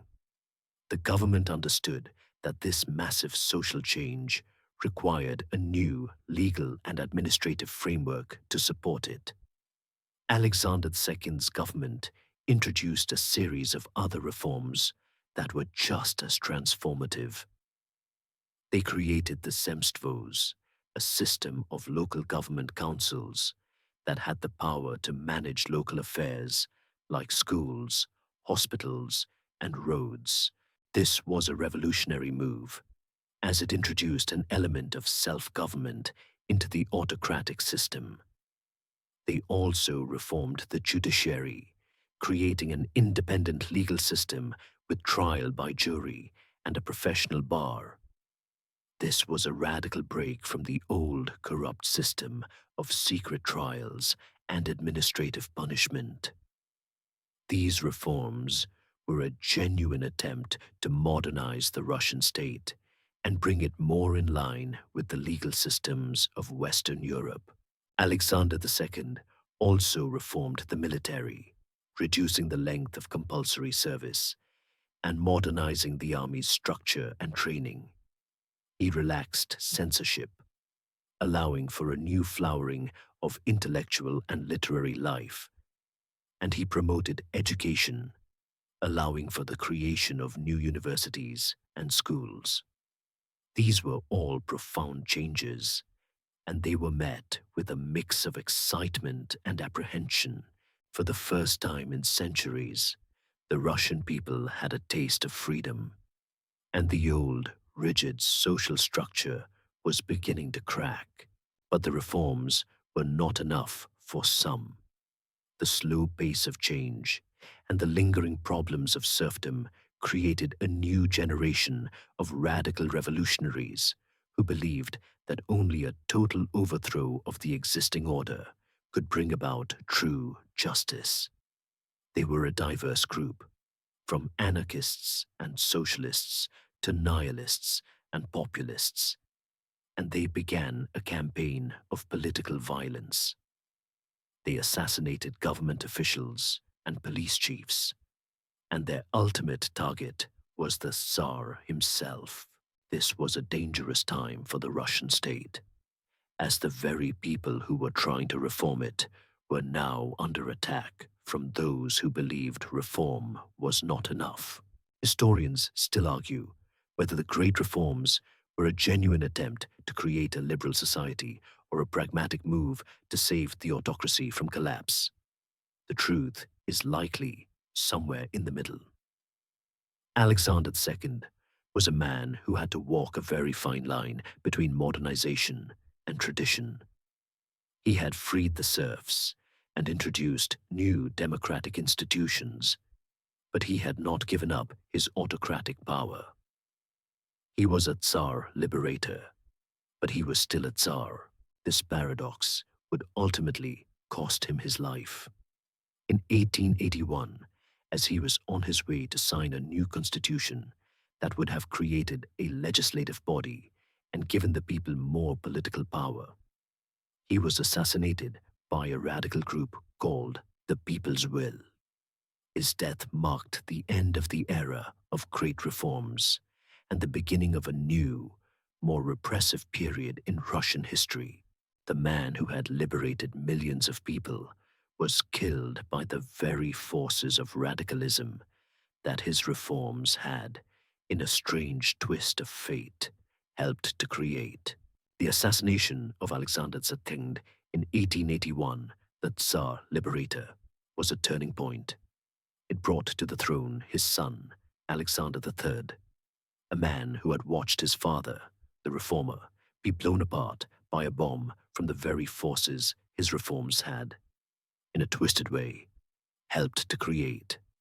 This tragedy left Alexander III with a deep and deeply personal hatred of liberalism and revolutionary ideas. His reign would be a complete and total rejection of his father's policies, a period of fierce reaction, and a return to the rigid autocratic principles of Nicholas III. He was a physically imposing man, a giant of a man with a stern, unyielding gaze, and he ruled with an iron fist, earning him the nickname the Peacemaker for his avoidance of foreign wars, and the Bulldozer by those who felt the brutal force of his domestic policies. He was not a flashy monarch. He was a man of simple tastes who valued order, tradition, and the absolute power of the Tsar above all else. The first major act of Alexander III's reign was the promulgation of the Manifesto on Unshakable Autocracy. This document was a public repudiation of his father's policies and a declaration that the absolute power of the Tsar would not be limited. He immediately began to dismantle the liberal reforms of his father. The powers of the Zemstvos, the local councils, were curtailed, and the judiciary was brought back under the direct control of the state. He tightened censorship, closed down liberal newspapers, and expanded the reach of the secret police, the Okhrana. A new and even more ruthless version of the third section. University autonomy was abolished, and student organizations were monitored. The state was once again a machine for repression, designed to crush any form of political dissent or intellectual freedom. This reactionary policy also took the form of Russification. The Russian Empire was a vast mosaic of different ethnicities and religions, and Alexander III, in his quest for a unified, strong state, sought to impose Russian language, culture, and orthodoxy on the empire's many minorities. In Poland, the use of Polish was forbidden in schools and government, and the Orthodox Church was promoted at the expense of the Catholic Church. In Finland, which had enjoyed a decree of autonomy, the Russian language was mandated in the civil service, and its parliament's powers were limited. This policy of Russification was particularly harsh on the Jewish population. The government implemented a series of discriminatory laws, the May Laws, which restricted where Jews could live, what professions they could enter, and how they could participate in the public life. This official anti-Semitism led to a series of violent pogroms, or organized massacres, against Jewish communities, which the government did little to stop. This was a mainstream historical fact that caused a massive wave of Jewish emigration from Russia, with many heading to the United States and other Western countries. Despite his aversion to liberalism, Alexander III was a pragmatist when it came to the economy. He understood that a strong state needed a strong economy, and his finance minister, Sergei Vita, a brilliant and ambitious man, embarked on a program of rapid state-led industrialization. The government built railways, particularly the Trans-Siberian Railway, a colossal project that connected European Russia to the Pacific Ocean, a feat of engineering that was as impressive as it was expensive. They promoted heavy industry, particularly in the iron and steel sectors, and they encouraged foreign investment with high tariffs and guaranteed loans. This was a period of stunning economic growth, and the Russian Empire, once a sleepy agricultural giant, was rapidly becoming an industrial powerhouse. But this industrialization, like the reforms before it, had a dark side. The new factories were filled with a growing urban proletariat, a new working class that was living in poverty, working long hours for low wages and suffering from terrible working conditions. This new social class, with its grievances and its radical political ideas, was a new and even more dangerous force for social change. The reign of Alexander III was a paradox. He was a conservative who presided over the most dramatic period of economic modernization in Russian history. He was a peacemaker who, through his policies, sowed the seeds of future conflict and rebellion. He died in 1894, a man who had successfully crushed the revolutionary movement, but had also, in his stubborn refusal to countenance any form of political reform, created a new kind of crisis. He left behind a son, Nicholas II, a man who was gentle, indecisive, and completely unsuited to the titanic struggle that lay ahead. The old, unchanging world of Russian autocracy was now coexisting with a new, rapidly changing industrial society. And the conflict between these two forces would eventually prove to be the final chapter of the Russian Empire. The reign of Nicholas II, which began in 1894, was a period of great contradiction, a time when a deeply conservative and traditionalist ruler had to contend with a modernizing and increasingly restless empire. Nicholas was a man of good intentions, but little political skill. He was shy and indecisive, and he was completely devoted to his family and to the principle of unshakable autocracy that his father had so fiercely upheld. He saw himself as a direct heir to the Tsars of old, a divinely appointed ruler who could not and should not compromise with the political forces of the modern world. This conviction, coupled with his personal weaknesses, made him the worst possible ruler for a country that was on the verge of a profound social and political explosion. The most significant development of Nicholas's early reign was the continued and rapid industrialization of Russia. This was not a slow, organic process, but a forced, state-driven one, spearheaded by the brilliant finance minister, Sergei Witte. Witte was obsessed with catching up to the Western powers, and he used every tool at his disposal. The state built railways, subsidized heavy industry, and encouraged foreign investment. The result was a dramatic boom in industrial output. Russia became a major producer of iron, steel, and oil, and new industrial centers like St. Petersburg, Moscow, and the Donbass region sprouted up, filled with a new and angry working class. This was a mainstream historical fact that completely transformed the Russian social landscape. The problem was that the working conditions in these new factories were horrendous, and the workers, who had been ripped from their rural lives, were living in squalor and were ripe for political agitation. The rapid economic growth also had a strange, almost surreal, cultural parallel. While the factories of the empire were spewing smoke and the workers were organizing, the Russian intelligentsia was in the midst of a creative explosion known as the Silver Age.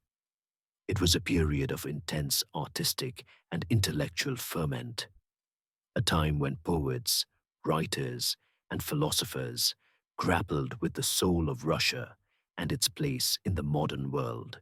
Figures like Anna Akhmatova and Alexander Blok wrote poetry that was both deeply personal and universally resonant, and composers like Igor Stravinsky and Sergei Rachmaninoff created music that would change the course of classical music forever. It was a time of great beauty and great spiritual turmoil, a kind of last, desperate gasp of artistic brilliance before the coming storm. It was also a time when the political opposition to the autocracy began to organize.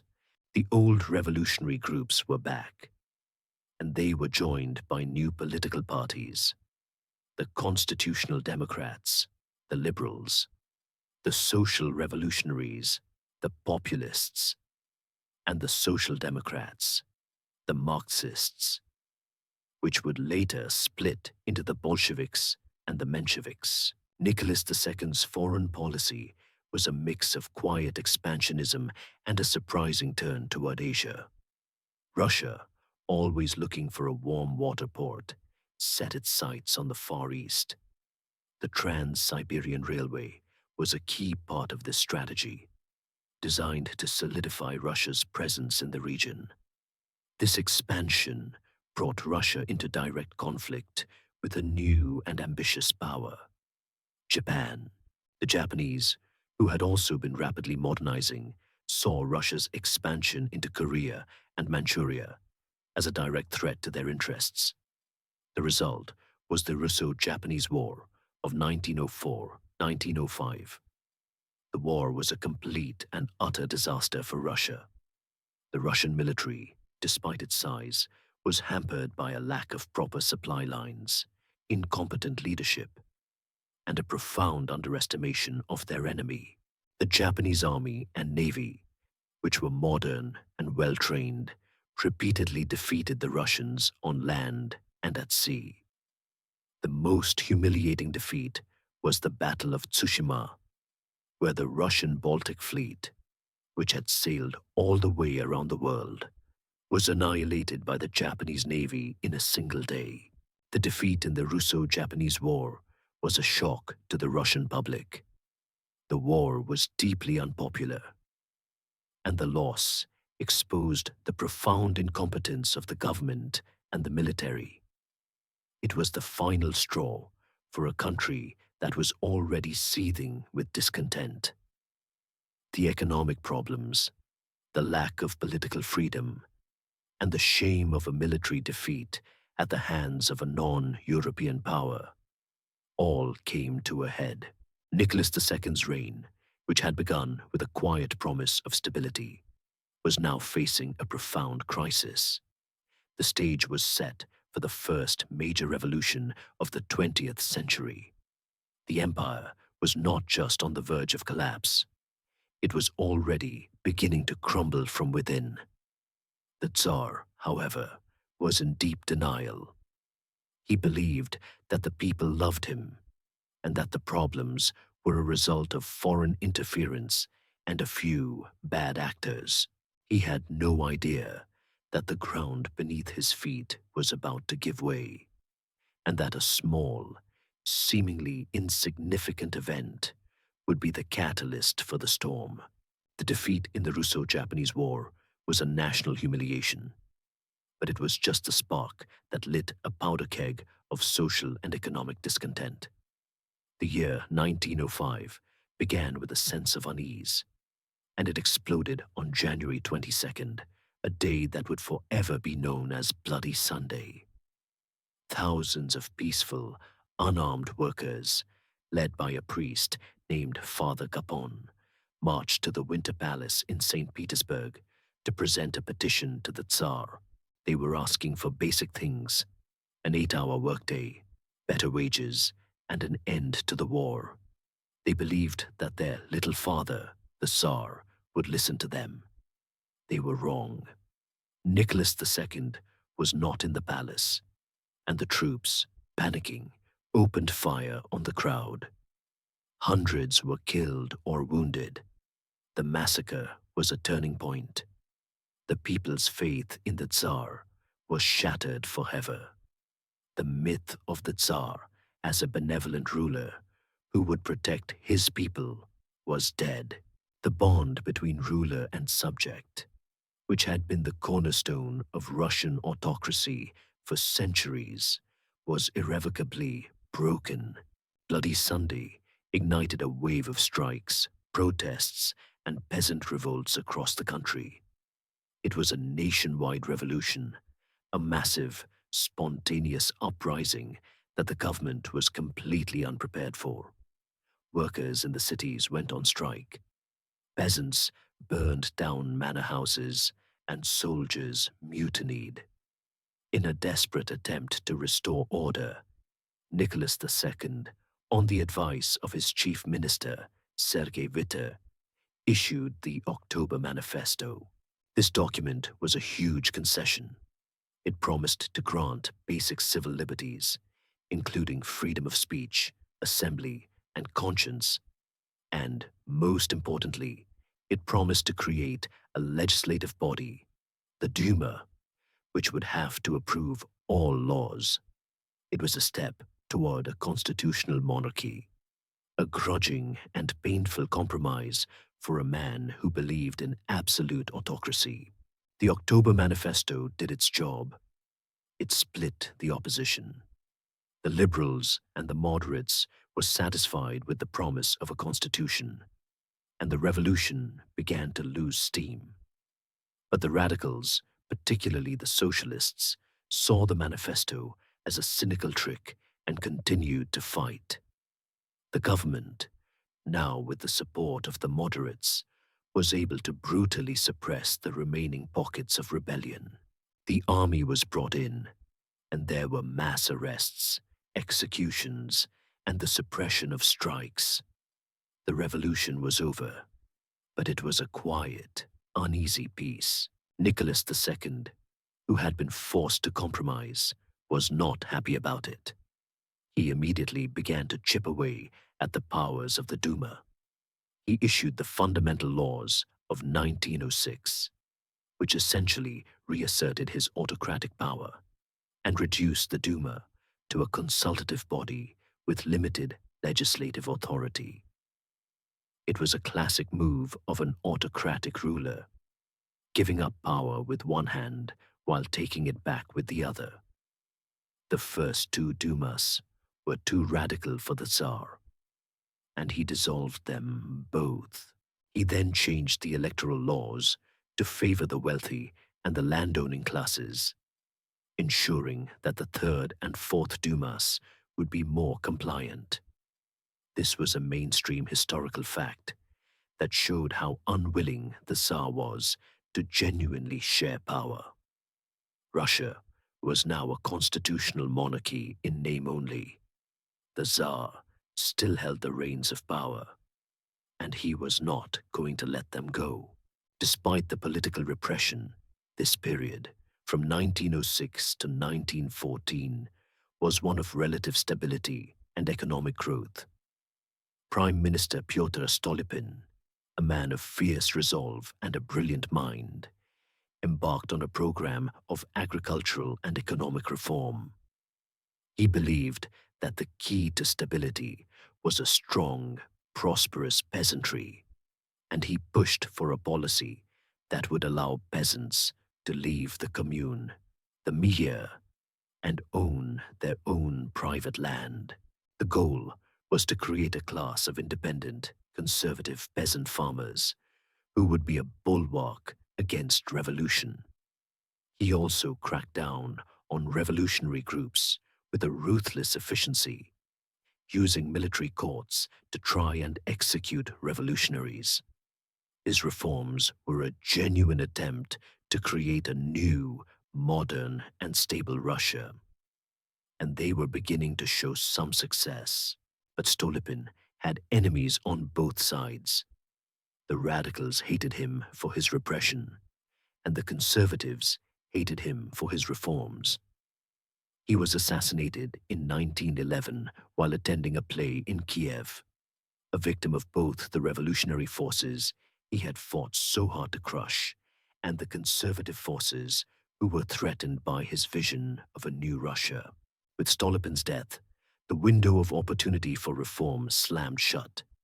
Nicholas II was left with no strong minister, and he fell back on his own instincts, which were to avoid change and trust in his family and his divine right to rule. The country was simmering with discontent, and all it would take was one more crisis to ignite the final conflagration. That crisis would come in the form of a global war, a conflict that no one in Russia wanted, but one that would, in the end, bring down the entire empire and set the stage for a new and even more radical revolution. The assassination of Pyotr Stolypin in 1911 removed the last strong, competent figure from Nicholas II's government. The Tsar was now truly alone, guided only by his own stubborn convictions and the increasingly bizarre advice of his wife, the Empress Alexandra, and her personal mystic, the Siberian peasant Grigory Rasputin. The Russian Empire was a fragile state, simmering with social and political unrest, but it was also a great power, entangled in a web of alliances that would soon drag it into a global conflagration. The assassination of Archduke Franz Ferdinand in Sarajevo in 1914 was the match that lit the fuse, and Russia, as the protector of Serbia, was pulled into a war that would prove to be its undoing. The First World War, known in Russia as the Great War, began with a wave of patriotic fervor. The nation rallied around the Tsar, and for a brief, shining moment, it seemed that the war might unite a fractured country. This feeling, however, was short-lived. The war was an unmitigated disaster for Russia. The army, while massive, was poorly led, poorly equipped, and poorly supplied. The Russian soldier, a brave and resilient peasant, was sent to fight a modern, industrialized war with antiquated tactics and often without proper weapons. The result was a series of catastrophic defeats on the Eastern Front. The Russian army suffered a staggering number of casualties, millions killed, wounded, or captured. The war revealed the profound technological and logistical backwardness of the Russian state, a mainstream historical fact that shocked the nation. The supply lines were a mess. The factories could not produce enough weapons or ammunition, and the military leadership was a parade of incompetence and corruption. Nicholas II, in a bizarre and terrible decision, decided to take personal command of the army in 1915, a move that only served to tie the failures of the war directly to the monarchy. He was now not just the Tsar, but also the military commander-in-chief, and he had no idea what he was doing. Back in St. Petersburg, a power vacuum was forming. With the Tsar at the front, the Empress Alexandra, a German-born princess who was deeply unpopular and distrusted by the public, was left in charge.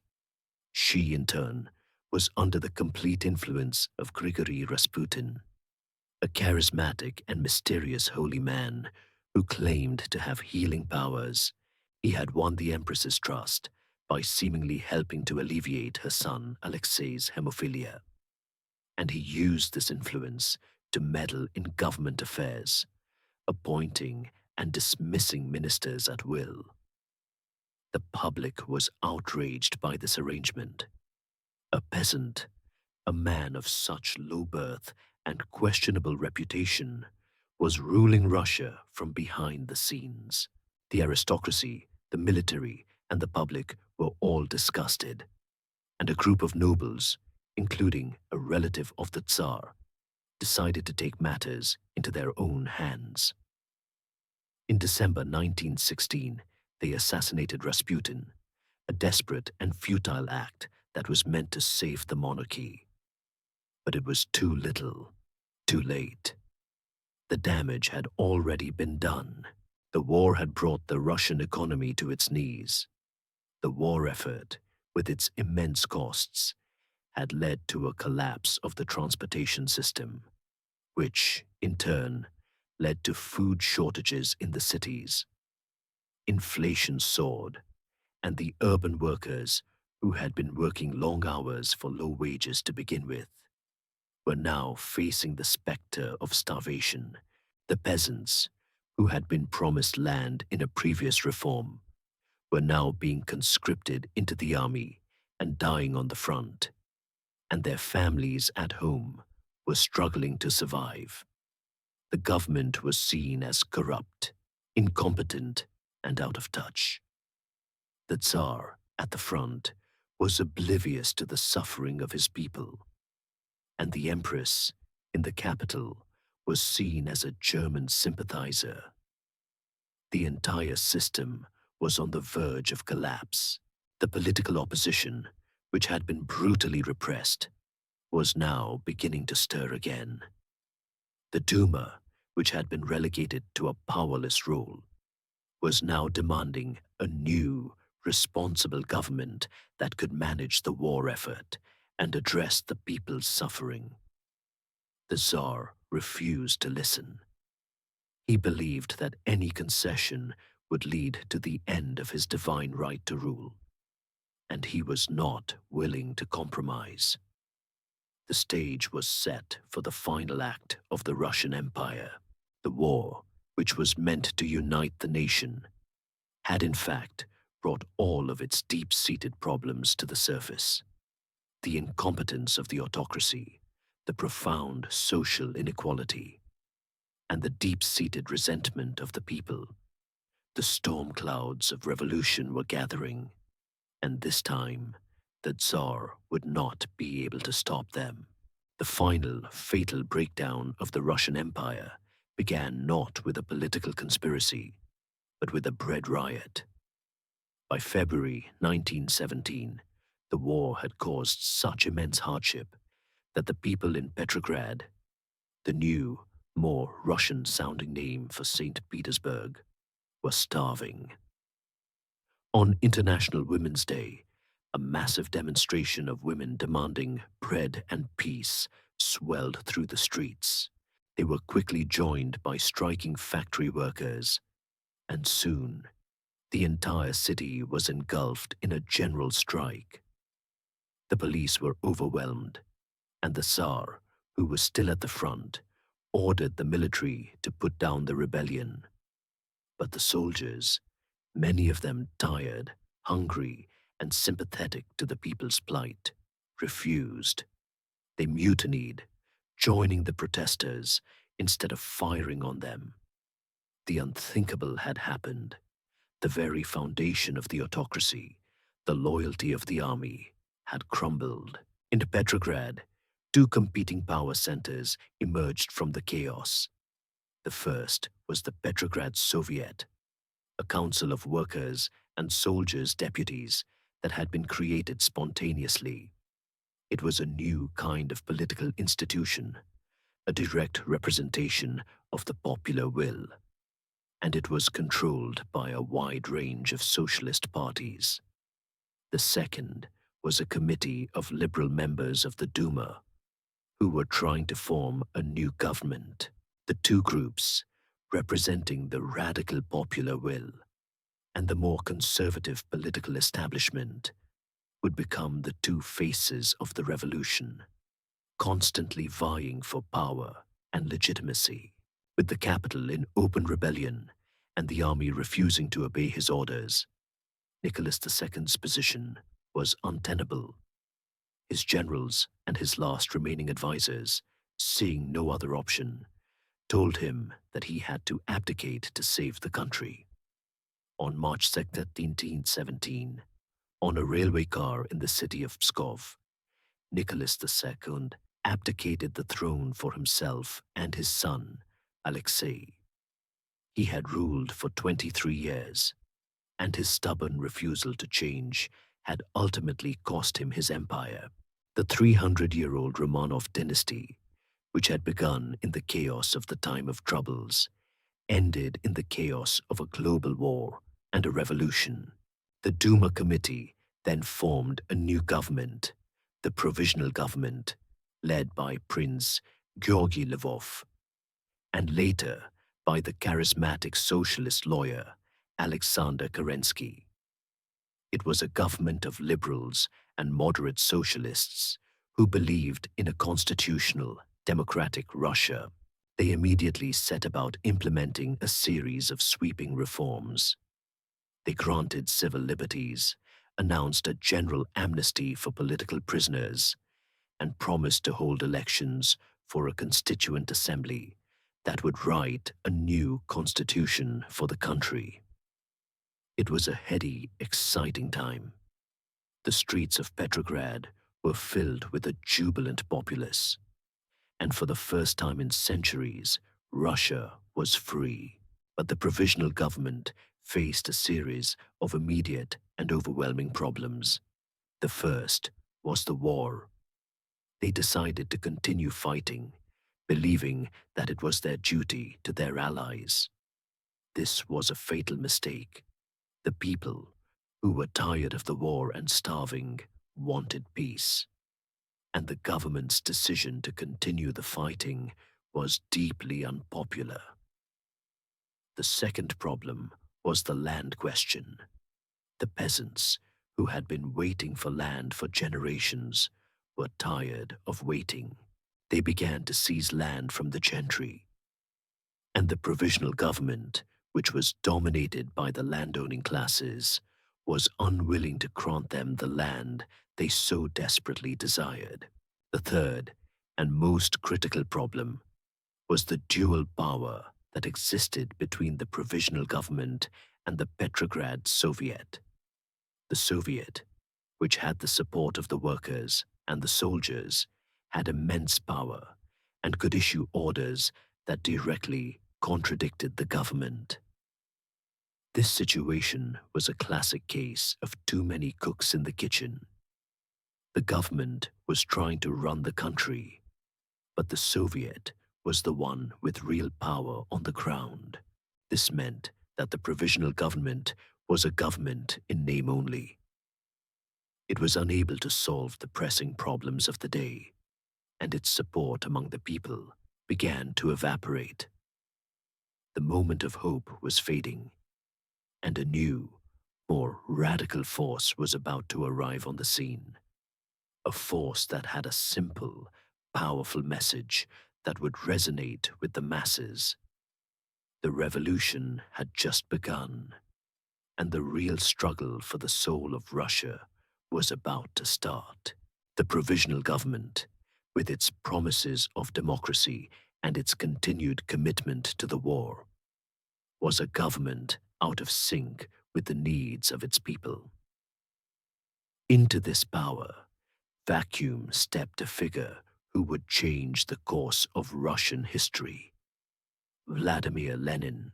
He had been in exile in Switzerland, and the German government, in a cynical and brilliant move, arranged for him to be transported across Germany and back to Russia in a sealed train, hoping that he would stir up trouble and knock Russia out of the war.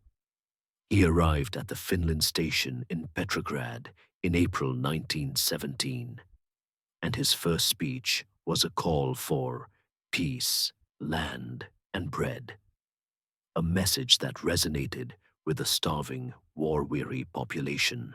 Lenin's party, the Bolsheviks, was a small but disciplined and highly organized group.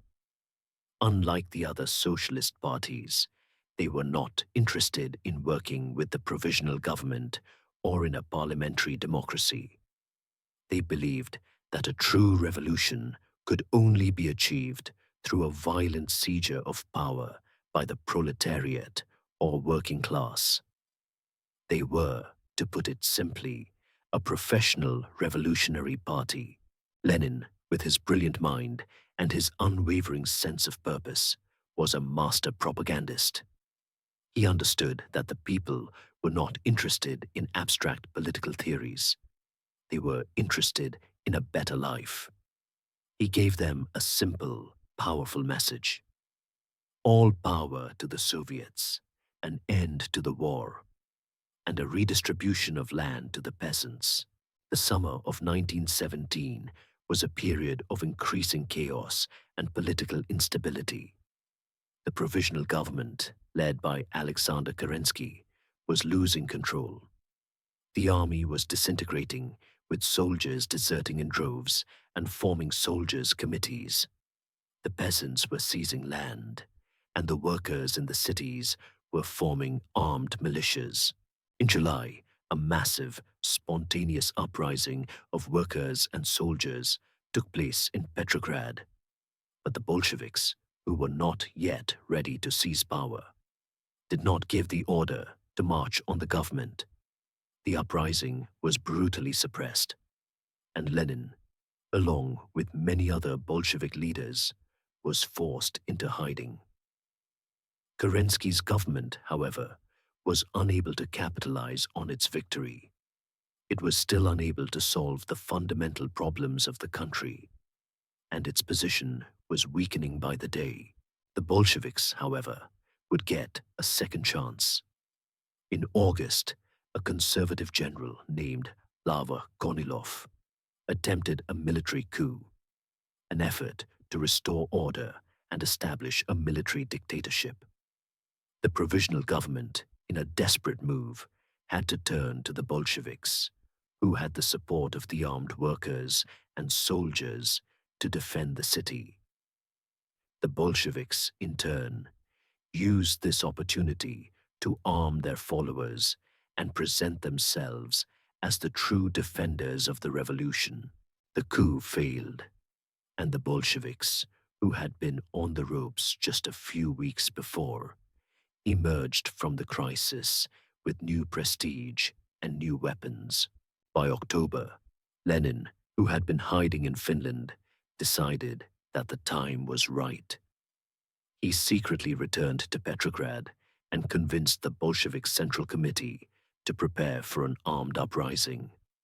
The Bolsheviks had gained control of the Petrograd Soviet, and their slogan, "All power to the Soviets," was now a call to action. On October 25th, 1917, November 7th in the new calendar, the Bolsheviks, with the support of the workers and soldiers, seized key government buildings, the Winter Palace, and the telephone and telegraph offices in Petrograd. It was not a mass uprising. It was a military coup, and it was over in a single night. Kerensky and his government offered little resistance and were forced to flee.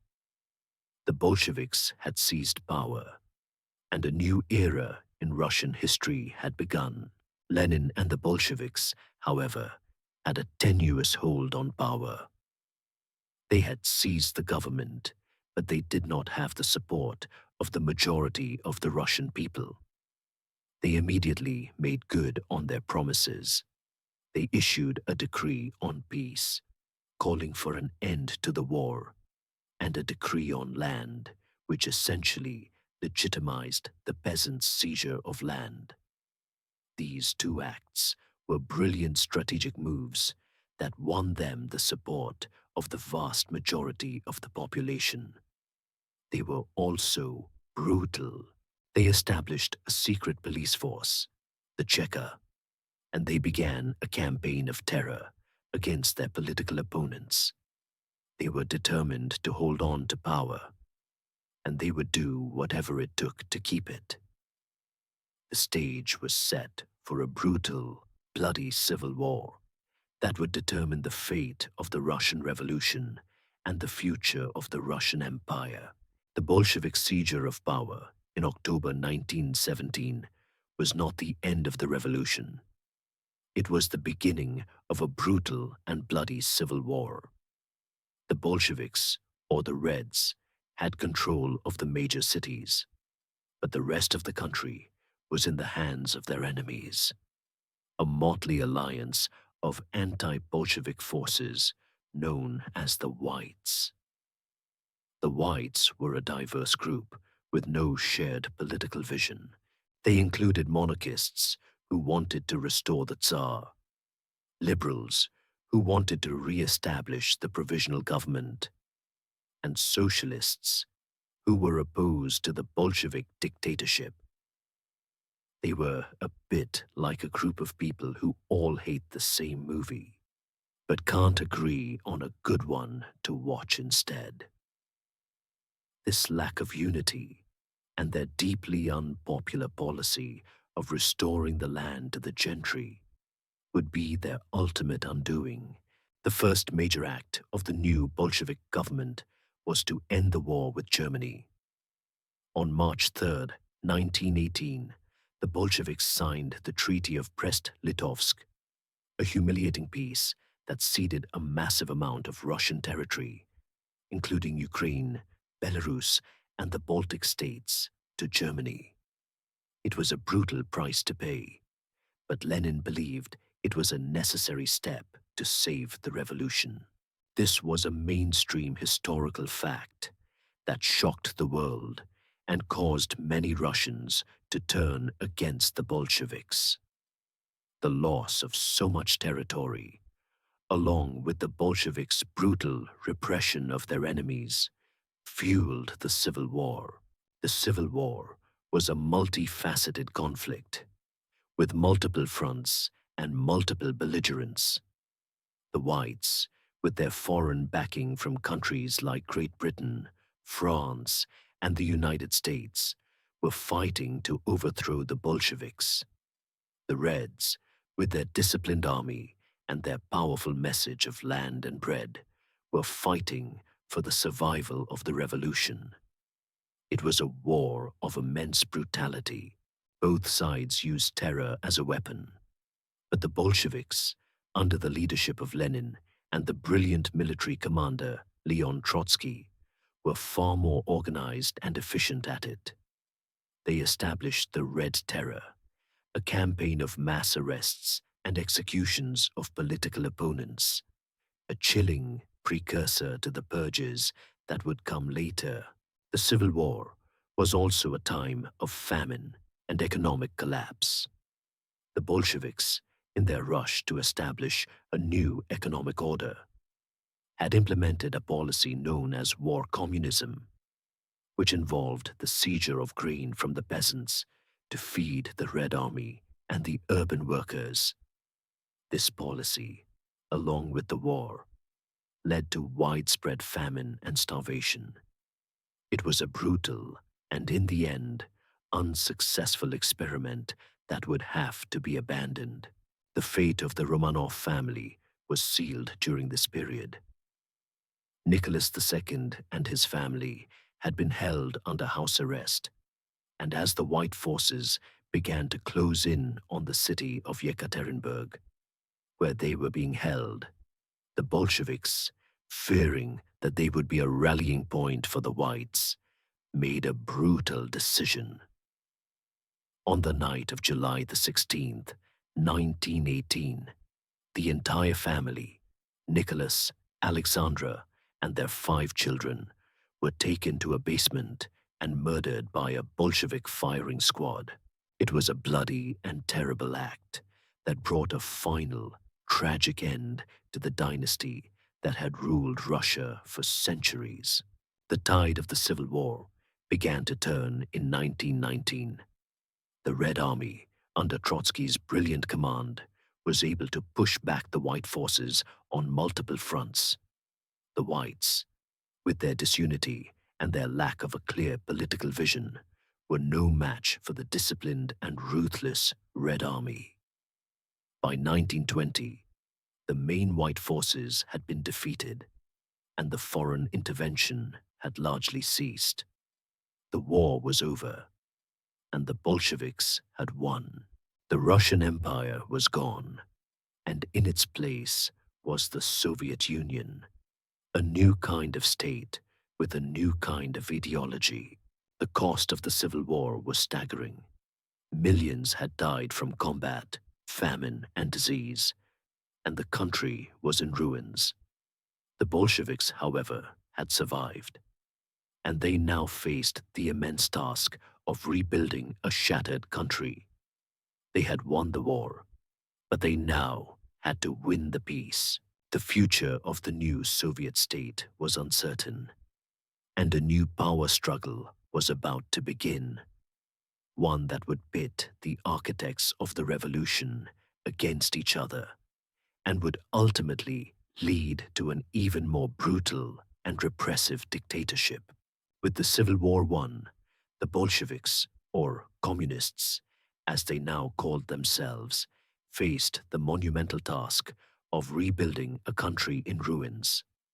Lenin, with his brilliant and pragmatic mind, understood that the policies of war communism had been a disaster.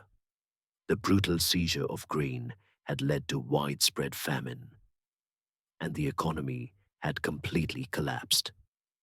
In 1921, he made a strategic retreat, a policy known as the New Economic Policy, or NEP. It was a partial return to capitalism, allowing peasants to sell their surplus grain on the open market and permitting small-scale private enterprise. The state, however, would retain control of the commanding heights of the economy, heavy industry, banking, and foreign trade. The NAP was a temporary measure, a necessary step back to allow the economy to recover, a mainstream historical fact that shocked many of Lenin's more orthodox Marxist followers. It was, in his words, one step back in order to take two steps forward. And it worked. The economy began to recover, and a measure of stability returned to the country. But while the economy was recovering, the political system was becoming even more repressive. The party, which had been in a state of constant war, now began to consolidate its power. They crushed all political opposition, and the country was governed by a single, all-powerful party. This was not a period of a totalitarian state just yet, but the groundwork was being laid. The party was becoming a bureaucracy, and the power was beginning to shift from the revolutionary zealots to the more pragmatic and more ruthless party functionaries. This shift in power became even more apparent as Lenin's health began to fail. He suffered a series of strokes, and by 1922, he was a political invalid. This left a power vacuum at the top, and a bitter, ruthless power struggle began between the different factions of the party. The main contenders were Leon Trotsky, the brilliant intellectual and commander of the Red Army, and Joseph Stalin, the quiet, unassuming, and immensely cunning General Secretary of the Communist Party. Trotsky was the obvious heir. He was a hero of the Revolution and the Civil War, a brilliant writer and orator, and an internationalist who believed in the spread of world revolution. He was, however, seen as arrogant and aloof. Stalin, on the other hand, was a master of political maneuvering. He had no charisma, but he had a quiet, methodical brilliance for bureaucratic infighting. He used his position as General Secretary to fill key party positions with his loyal supporters, and he began to build a network of power and influence that was invisible to his rivals. Lenin, from his sickbed, began to realize the danger that Stalin posed. He wrote a testament in which he warned the party to remove Stalin from his position, calling him too rude and lacking the qualities necessary for a leader. But by the time the testament was read after Lenin's death in January 1924, Stalin had already consolidated his power. He managed to suppress the testament and, along with his allies, began to systematically marginalize and remove his rivals. Trotsky, who was seen as the biggest threat, was the first to go. He was eventually exiled from the Soviet Union and would be assassinated in Mexico in 1940 by a Soviet agent. Lenin's death marked the end of the revolutionary period and the beginning of a new era, one of consolidation and, eventually, total control. The party, which had been a vehicle for revolution, was now an instrument for power. The old Bolsheviks, the men who had fought in the revolution, were now a threat to the new order. Stalin, with his quiet, methodical ruthlessness, would begin a new and even more terrifying revolution, one that would turn on the very people who had created the Soviet state. The old Russian Empire was now a new Soviet one, but the old tradition of autocratic rule and brutal repression was about to be taken to a new and unprecedented level. The stage was set for the rise of a man who would become one of the most brutal dictators in human history. With Lenin's death, the political vacuum in the Soviet Union was filled not by a hero of the revolution, but by a master bureaucrat, Joseph Stalin. He was a quiet, unassuming man, a Georgian who had been a professional revolutionary, a bank robber, and a man of immense patience and cunning. He had outmaneuvered his rivals and consolidated his power, and he was now ready to embark on a revolution of his own. Unlike Lenin, who had been a pragmatist, Stalin was a true believer in the power of a centralized, all-powerful state. He rejected Lenin's new economic policy and its small-scale capitalism, and he replaced it with a new, radical vision: the 5-year plans and the forced collectivization of agriculture. The first 5-year plan, launched in 1928, was an ambitious and brutal attempt to transform the Soviet Union from an agrarian society into an industrial superpower in a single 5-year burst. The state set impossible quotas for everything from steel to coal to electricity, and the entire country was mobilized for the effort. The goals were, by any metric, insane, but the party, with its ruthless efficiency and its powerful propaganda, drove the people forward. The construction of factories, dams, and railways was done at a breakneck pace, and millions of people, many of them prisoners in the new and brutal labor camps, the gulags, were forced to work in terrible conditions. This was a mainstream historical fact that completely transformed the Soviet economy and society, but it came at an immense human cost. But the most brutal and transformative part of Stalin's revolution was the collectivization of agriculture. Stalin believed that the small, independent peasant farms were a source of capitalist tendencies and a threat to the power of the state.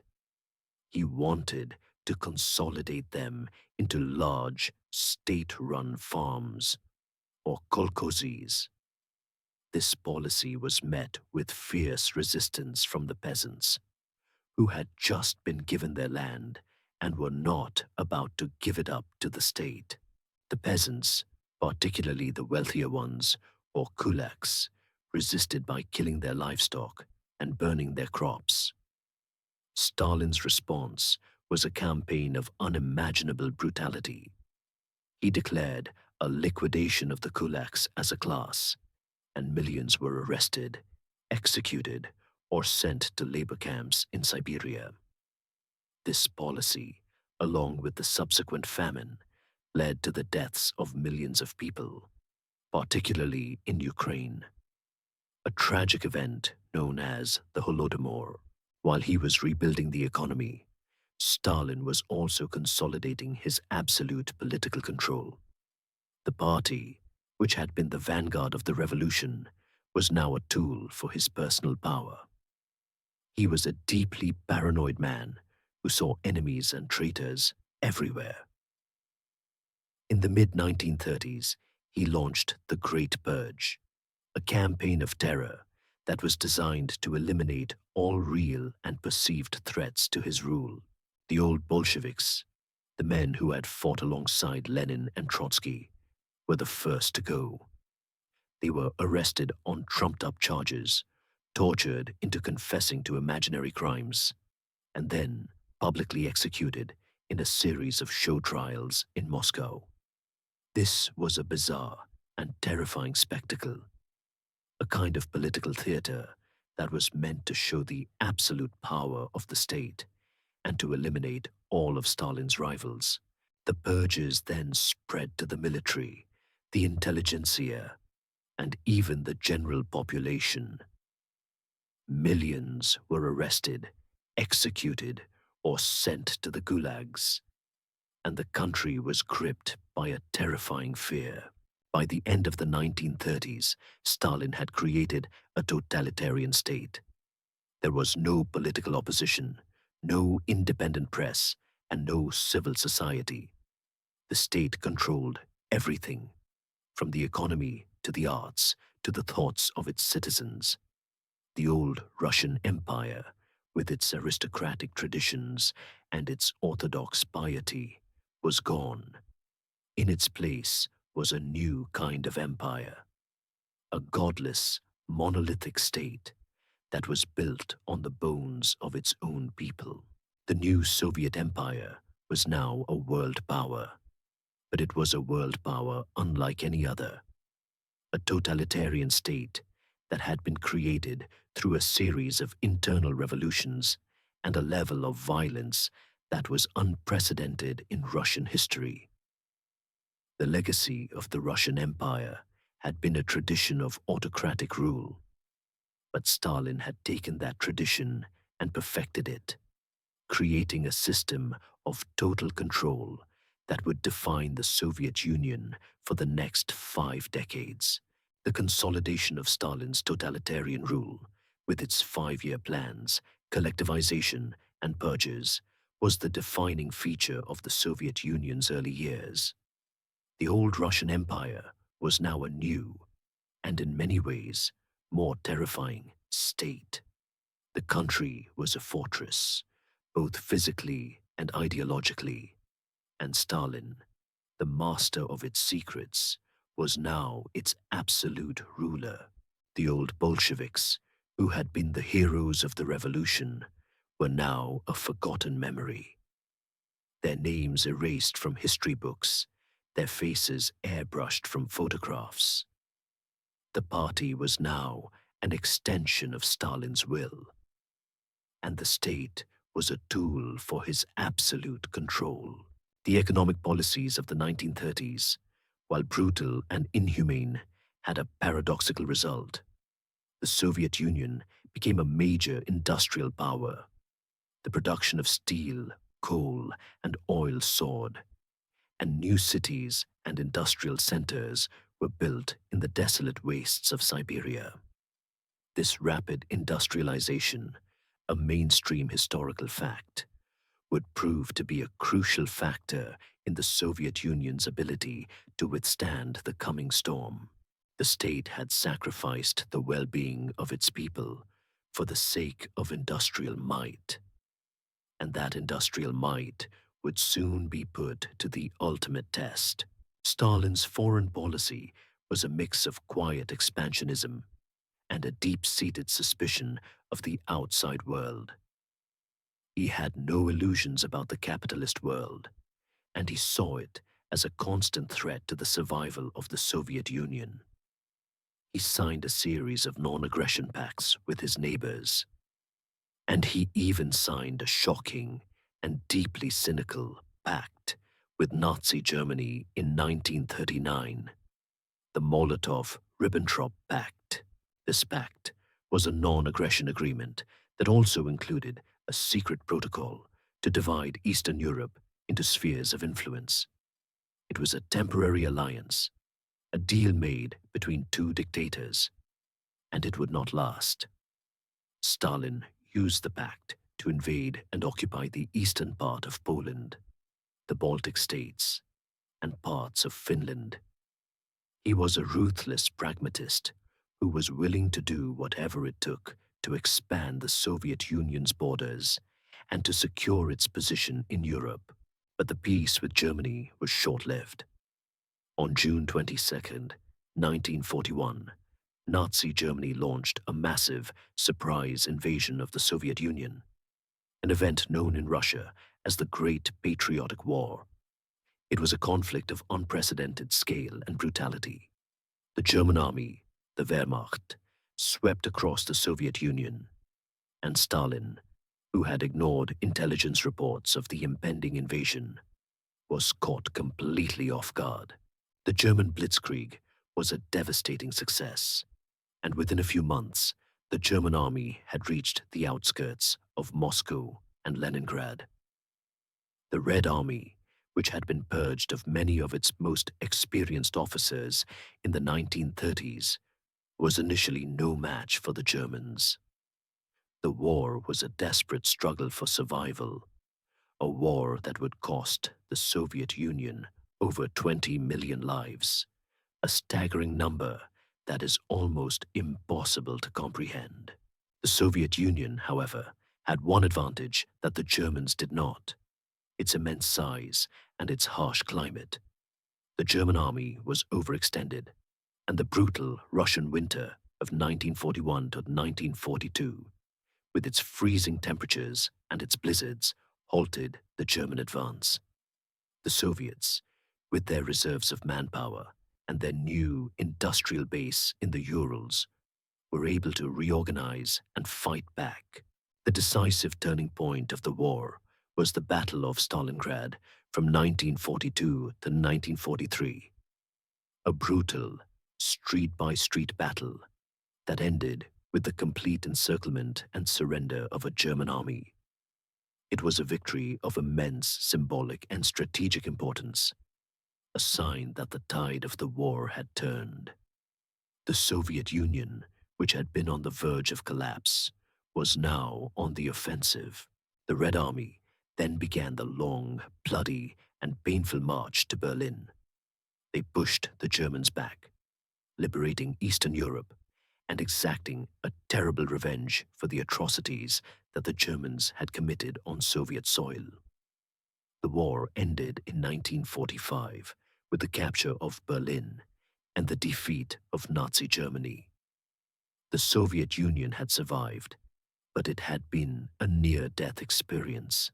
The country was in ruins, but it was now a superpower, a country with a massive army and a new and even more brutal kind of empire in Eastern Europe. The old Russian Empire had been replaced by a Soviet one, and the world was now divided into two hostile camps. The seeds of the Cold War had been sown in the frozen fields of Russia, and the world was about to enter a new and even more dangerous era. The defeat of Nazi Germany in 1945 left the Soviet Union as a world power, but it was a power that had been bled dry by the war. The country was in ruins, its infrastructure destroyed, and its population decimated. Stalin, however, had no time for rest.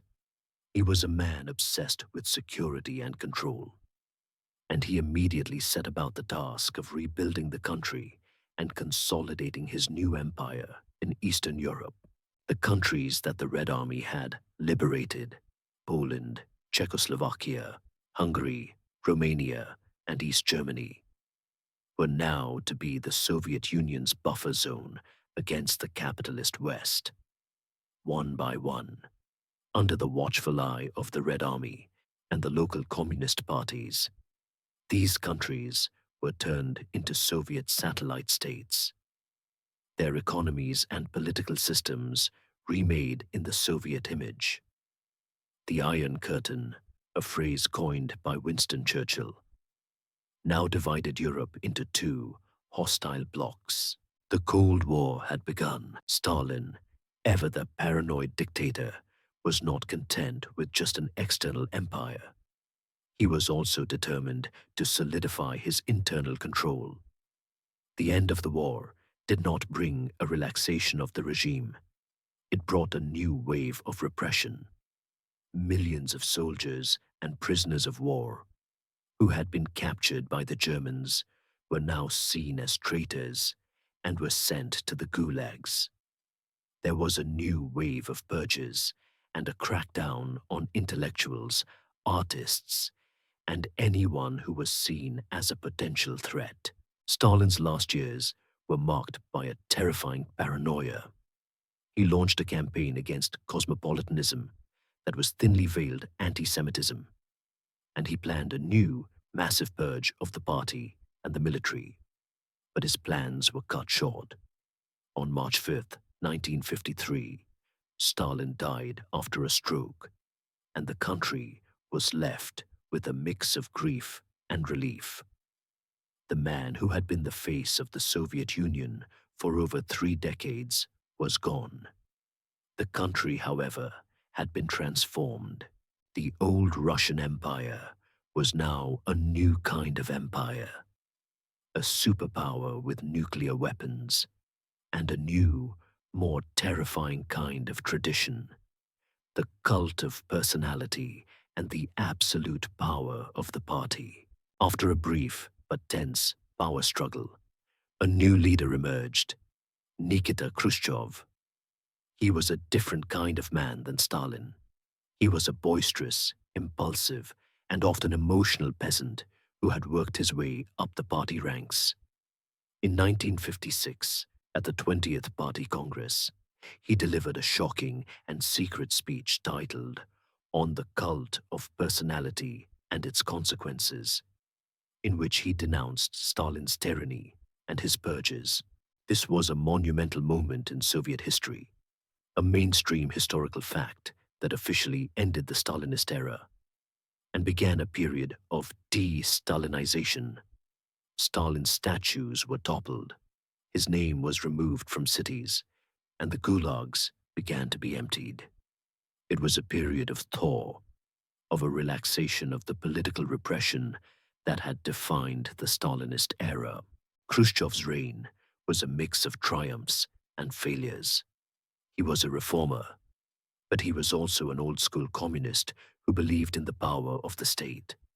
He launched the Soviet space program, and in 1957, the Soviet Union launched Sputnik, the first artificial satellite, into orbit, a stunning technological achievement that sent a wave of fear through the West. In 1961, Yuri Gagarin became the first human in space, a further triumph of Soviet science and engineering. But Khrushchev's economic policies were less successful. He launched a series of harebrained agricultural schemes that failed to increase food production, and his foreign policy was a mix of dangerous brinkmanship, as seen in the Cuban Missile Crisis of 1962, and a quiet rapprochement with the West. He was eventually ousted in a bloodless coup in 1964 and replaced by a more conservative and cautious leader, Leonid Brezhnev. The period of the thaw was over. The ousting of Nikita Khrushchev brought a new kind of leader to the Soviet Union, one who personified the new, more conservative spirit of the party. Leonid Brezhnev. He was a man who had risen through the ranks as a loyal party apparatchik, and he was the quintessential Soviet bureaucrat. His reign from 1964 to 1982 was a period of stability, stagnation, and a quiet, almost imperceptible decay. The Cold War with the United States continued, but it was now a period of détente, a relaxation of tensions. The two superpowers signed a series of arms control treaties, and there was a period of increased trade and cultural exchange. But the competition was still there, a constant shadow over everything. The Soviet Union continued to pour vast amounts of money into its military and its space program, and it continued to prop up its satellite states in Eastern Europe with force, as it did in Czechoslovakia in 1968 when it sent tanks to crush the Prague Spring, a reform movement that was attempting to liberalize the communist regime. Brezhnev's reign was a time of contradictions. While the country was a major military power, its economy was slowly grinding to a halt. The centralized, planned economy, which had been so effective at building a military-industrial complex, was now failing to provide its people with basic consumer goods. The shelves of the state-run stores were often empty, and the black market became a necessity for daily life. The country was in a state of quiet crisis, a condition that Russians would later call stagnation. The state-run media, however, continued to churn out a steady stream of propaganda about the country's successes and the cult of personality, which had been officially denounced. quietly returned with Brezhnev, a man with a chest full of medals, at its center. This was a mainstream historical fact that showed how unwilling the party was to truly reform itself. The cultural and intellectual life of the country was also in a state of quiet repression. The thaw of the Khrushchev era was over, and dissent was once again met with a swift and brutal response. Dissidents like Alexander Solzhenitsyn and Andrei Sakharov were exiled or sent to labor camps, and the state-controlled media and arts were forced to adhere to a rigid ideology. But the repression was not as brutal as it had been under Stalin. It was a more subtle, more bureaucratic kind of repression, a form of control that was designed to prevent any form of opposition from ever gaining a foothold. It was a system that valued loyalty and obedience over talent and innovation. And it was a system that was slowly but surely killing the country. The last years of Brezhnev's reign were a period of old men, a kind of bureaucratic gerontocracy. The Politburo, the top governing body of the country, was filled with old and often ill men who had been in power for decades. They were unable to grapple with the deep-seated problems of the country, and their only answer was more of the same. The Soviet Union invaded Afghanistan in 1979, a move that would be a complete disaster, a long, brutal, and unwinnable war that would bleed the country dry and demoralize the army.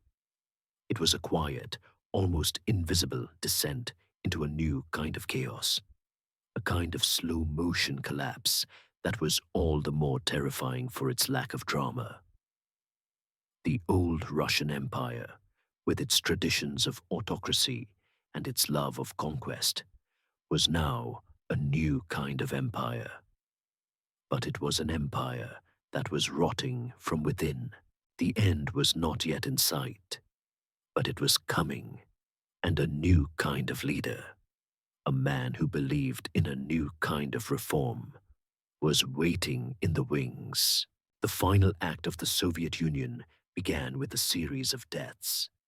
Brezhnev died in 1982, and his two immediate successors, Yuri Andropov and Konstantin Chernenko, were both old and sickly, and died within a few years of taking power.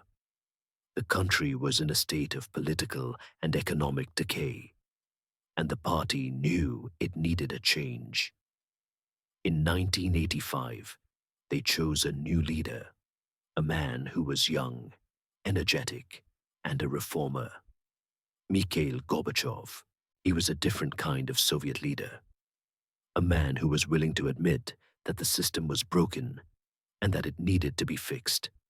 He launched a two-pronged policy: glasnost, openness, and perestroika, restructuring. Glasnost was a policy of political and cultural openness. He relaxed censorship, allowed for a freer press, and permitted public criticism of the government. Perestroika was a policy of economic reform. He attempted to decentralize the economy, introduce market mechanisms, and make the Soviet system more efficient.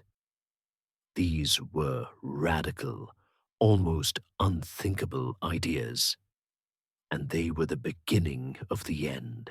Gorbachev's reforms unleashed a firestorm.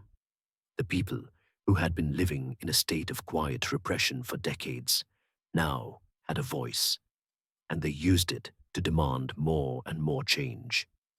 The new openness allowed people to learn about the true history of the Soviet Union: the purges, the famines, the gulags.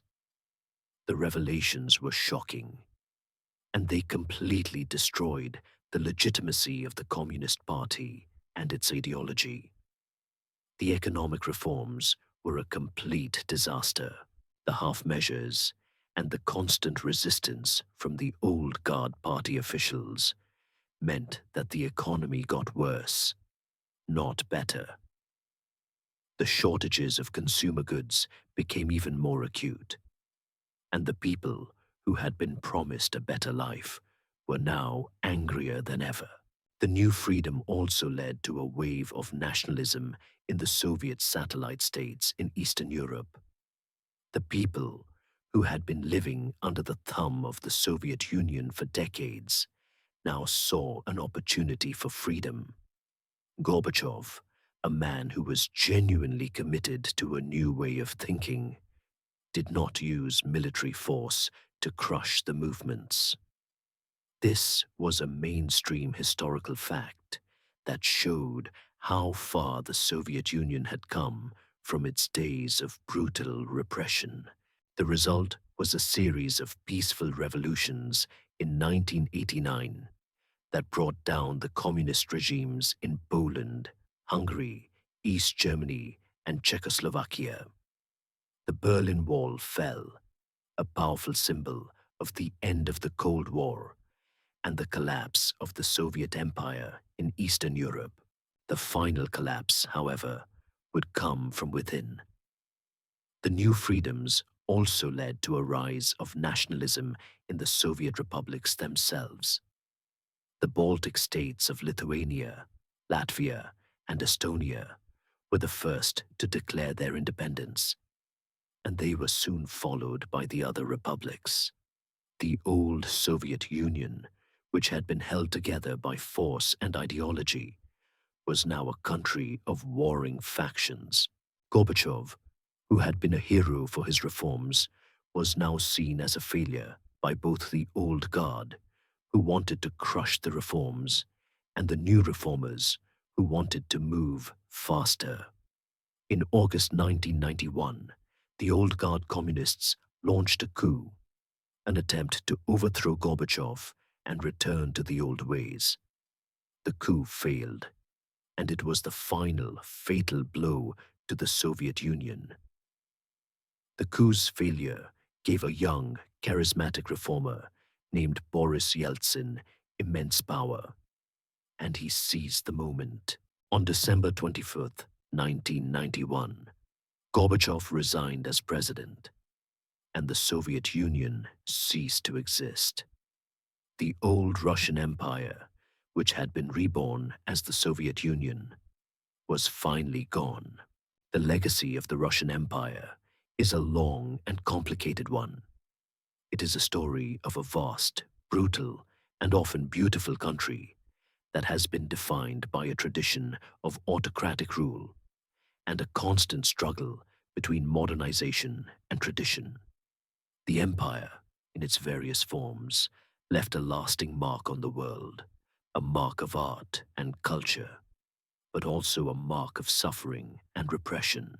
The people of Russia, who have been at the center of the story for so long, are now at a new crossroads, a time of uncertainty and a time of hope. The empire is gone, but the spirit of the people, the spirit of a long and bloody history, remains. The lights are dimming now, and the story of this sprawling, complicated empire is drawing to a close. You can hear the last echoes of the distant church bells in the quiet of the night, the faint whispers of Cossack riders on the frozen steppes. The image of the double-headed eagle fades into the shadows, a final, silent witness to a history of ambition, of terror, and of an unyielding spirit. The long journey is over, and the past is now but a dream. You can let the final words wash over you, a gentle lullaby for a long and turbulent history. The story has been told. The final chapter has been read, and it is time for you to rest.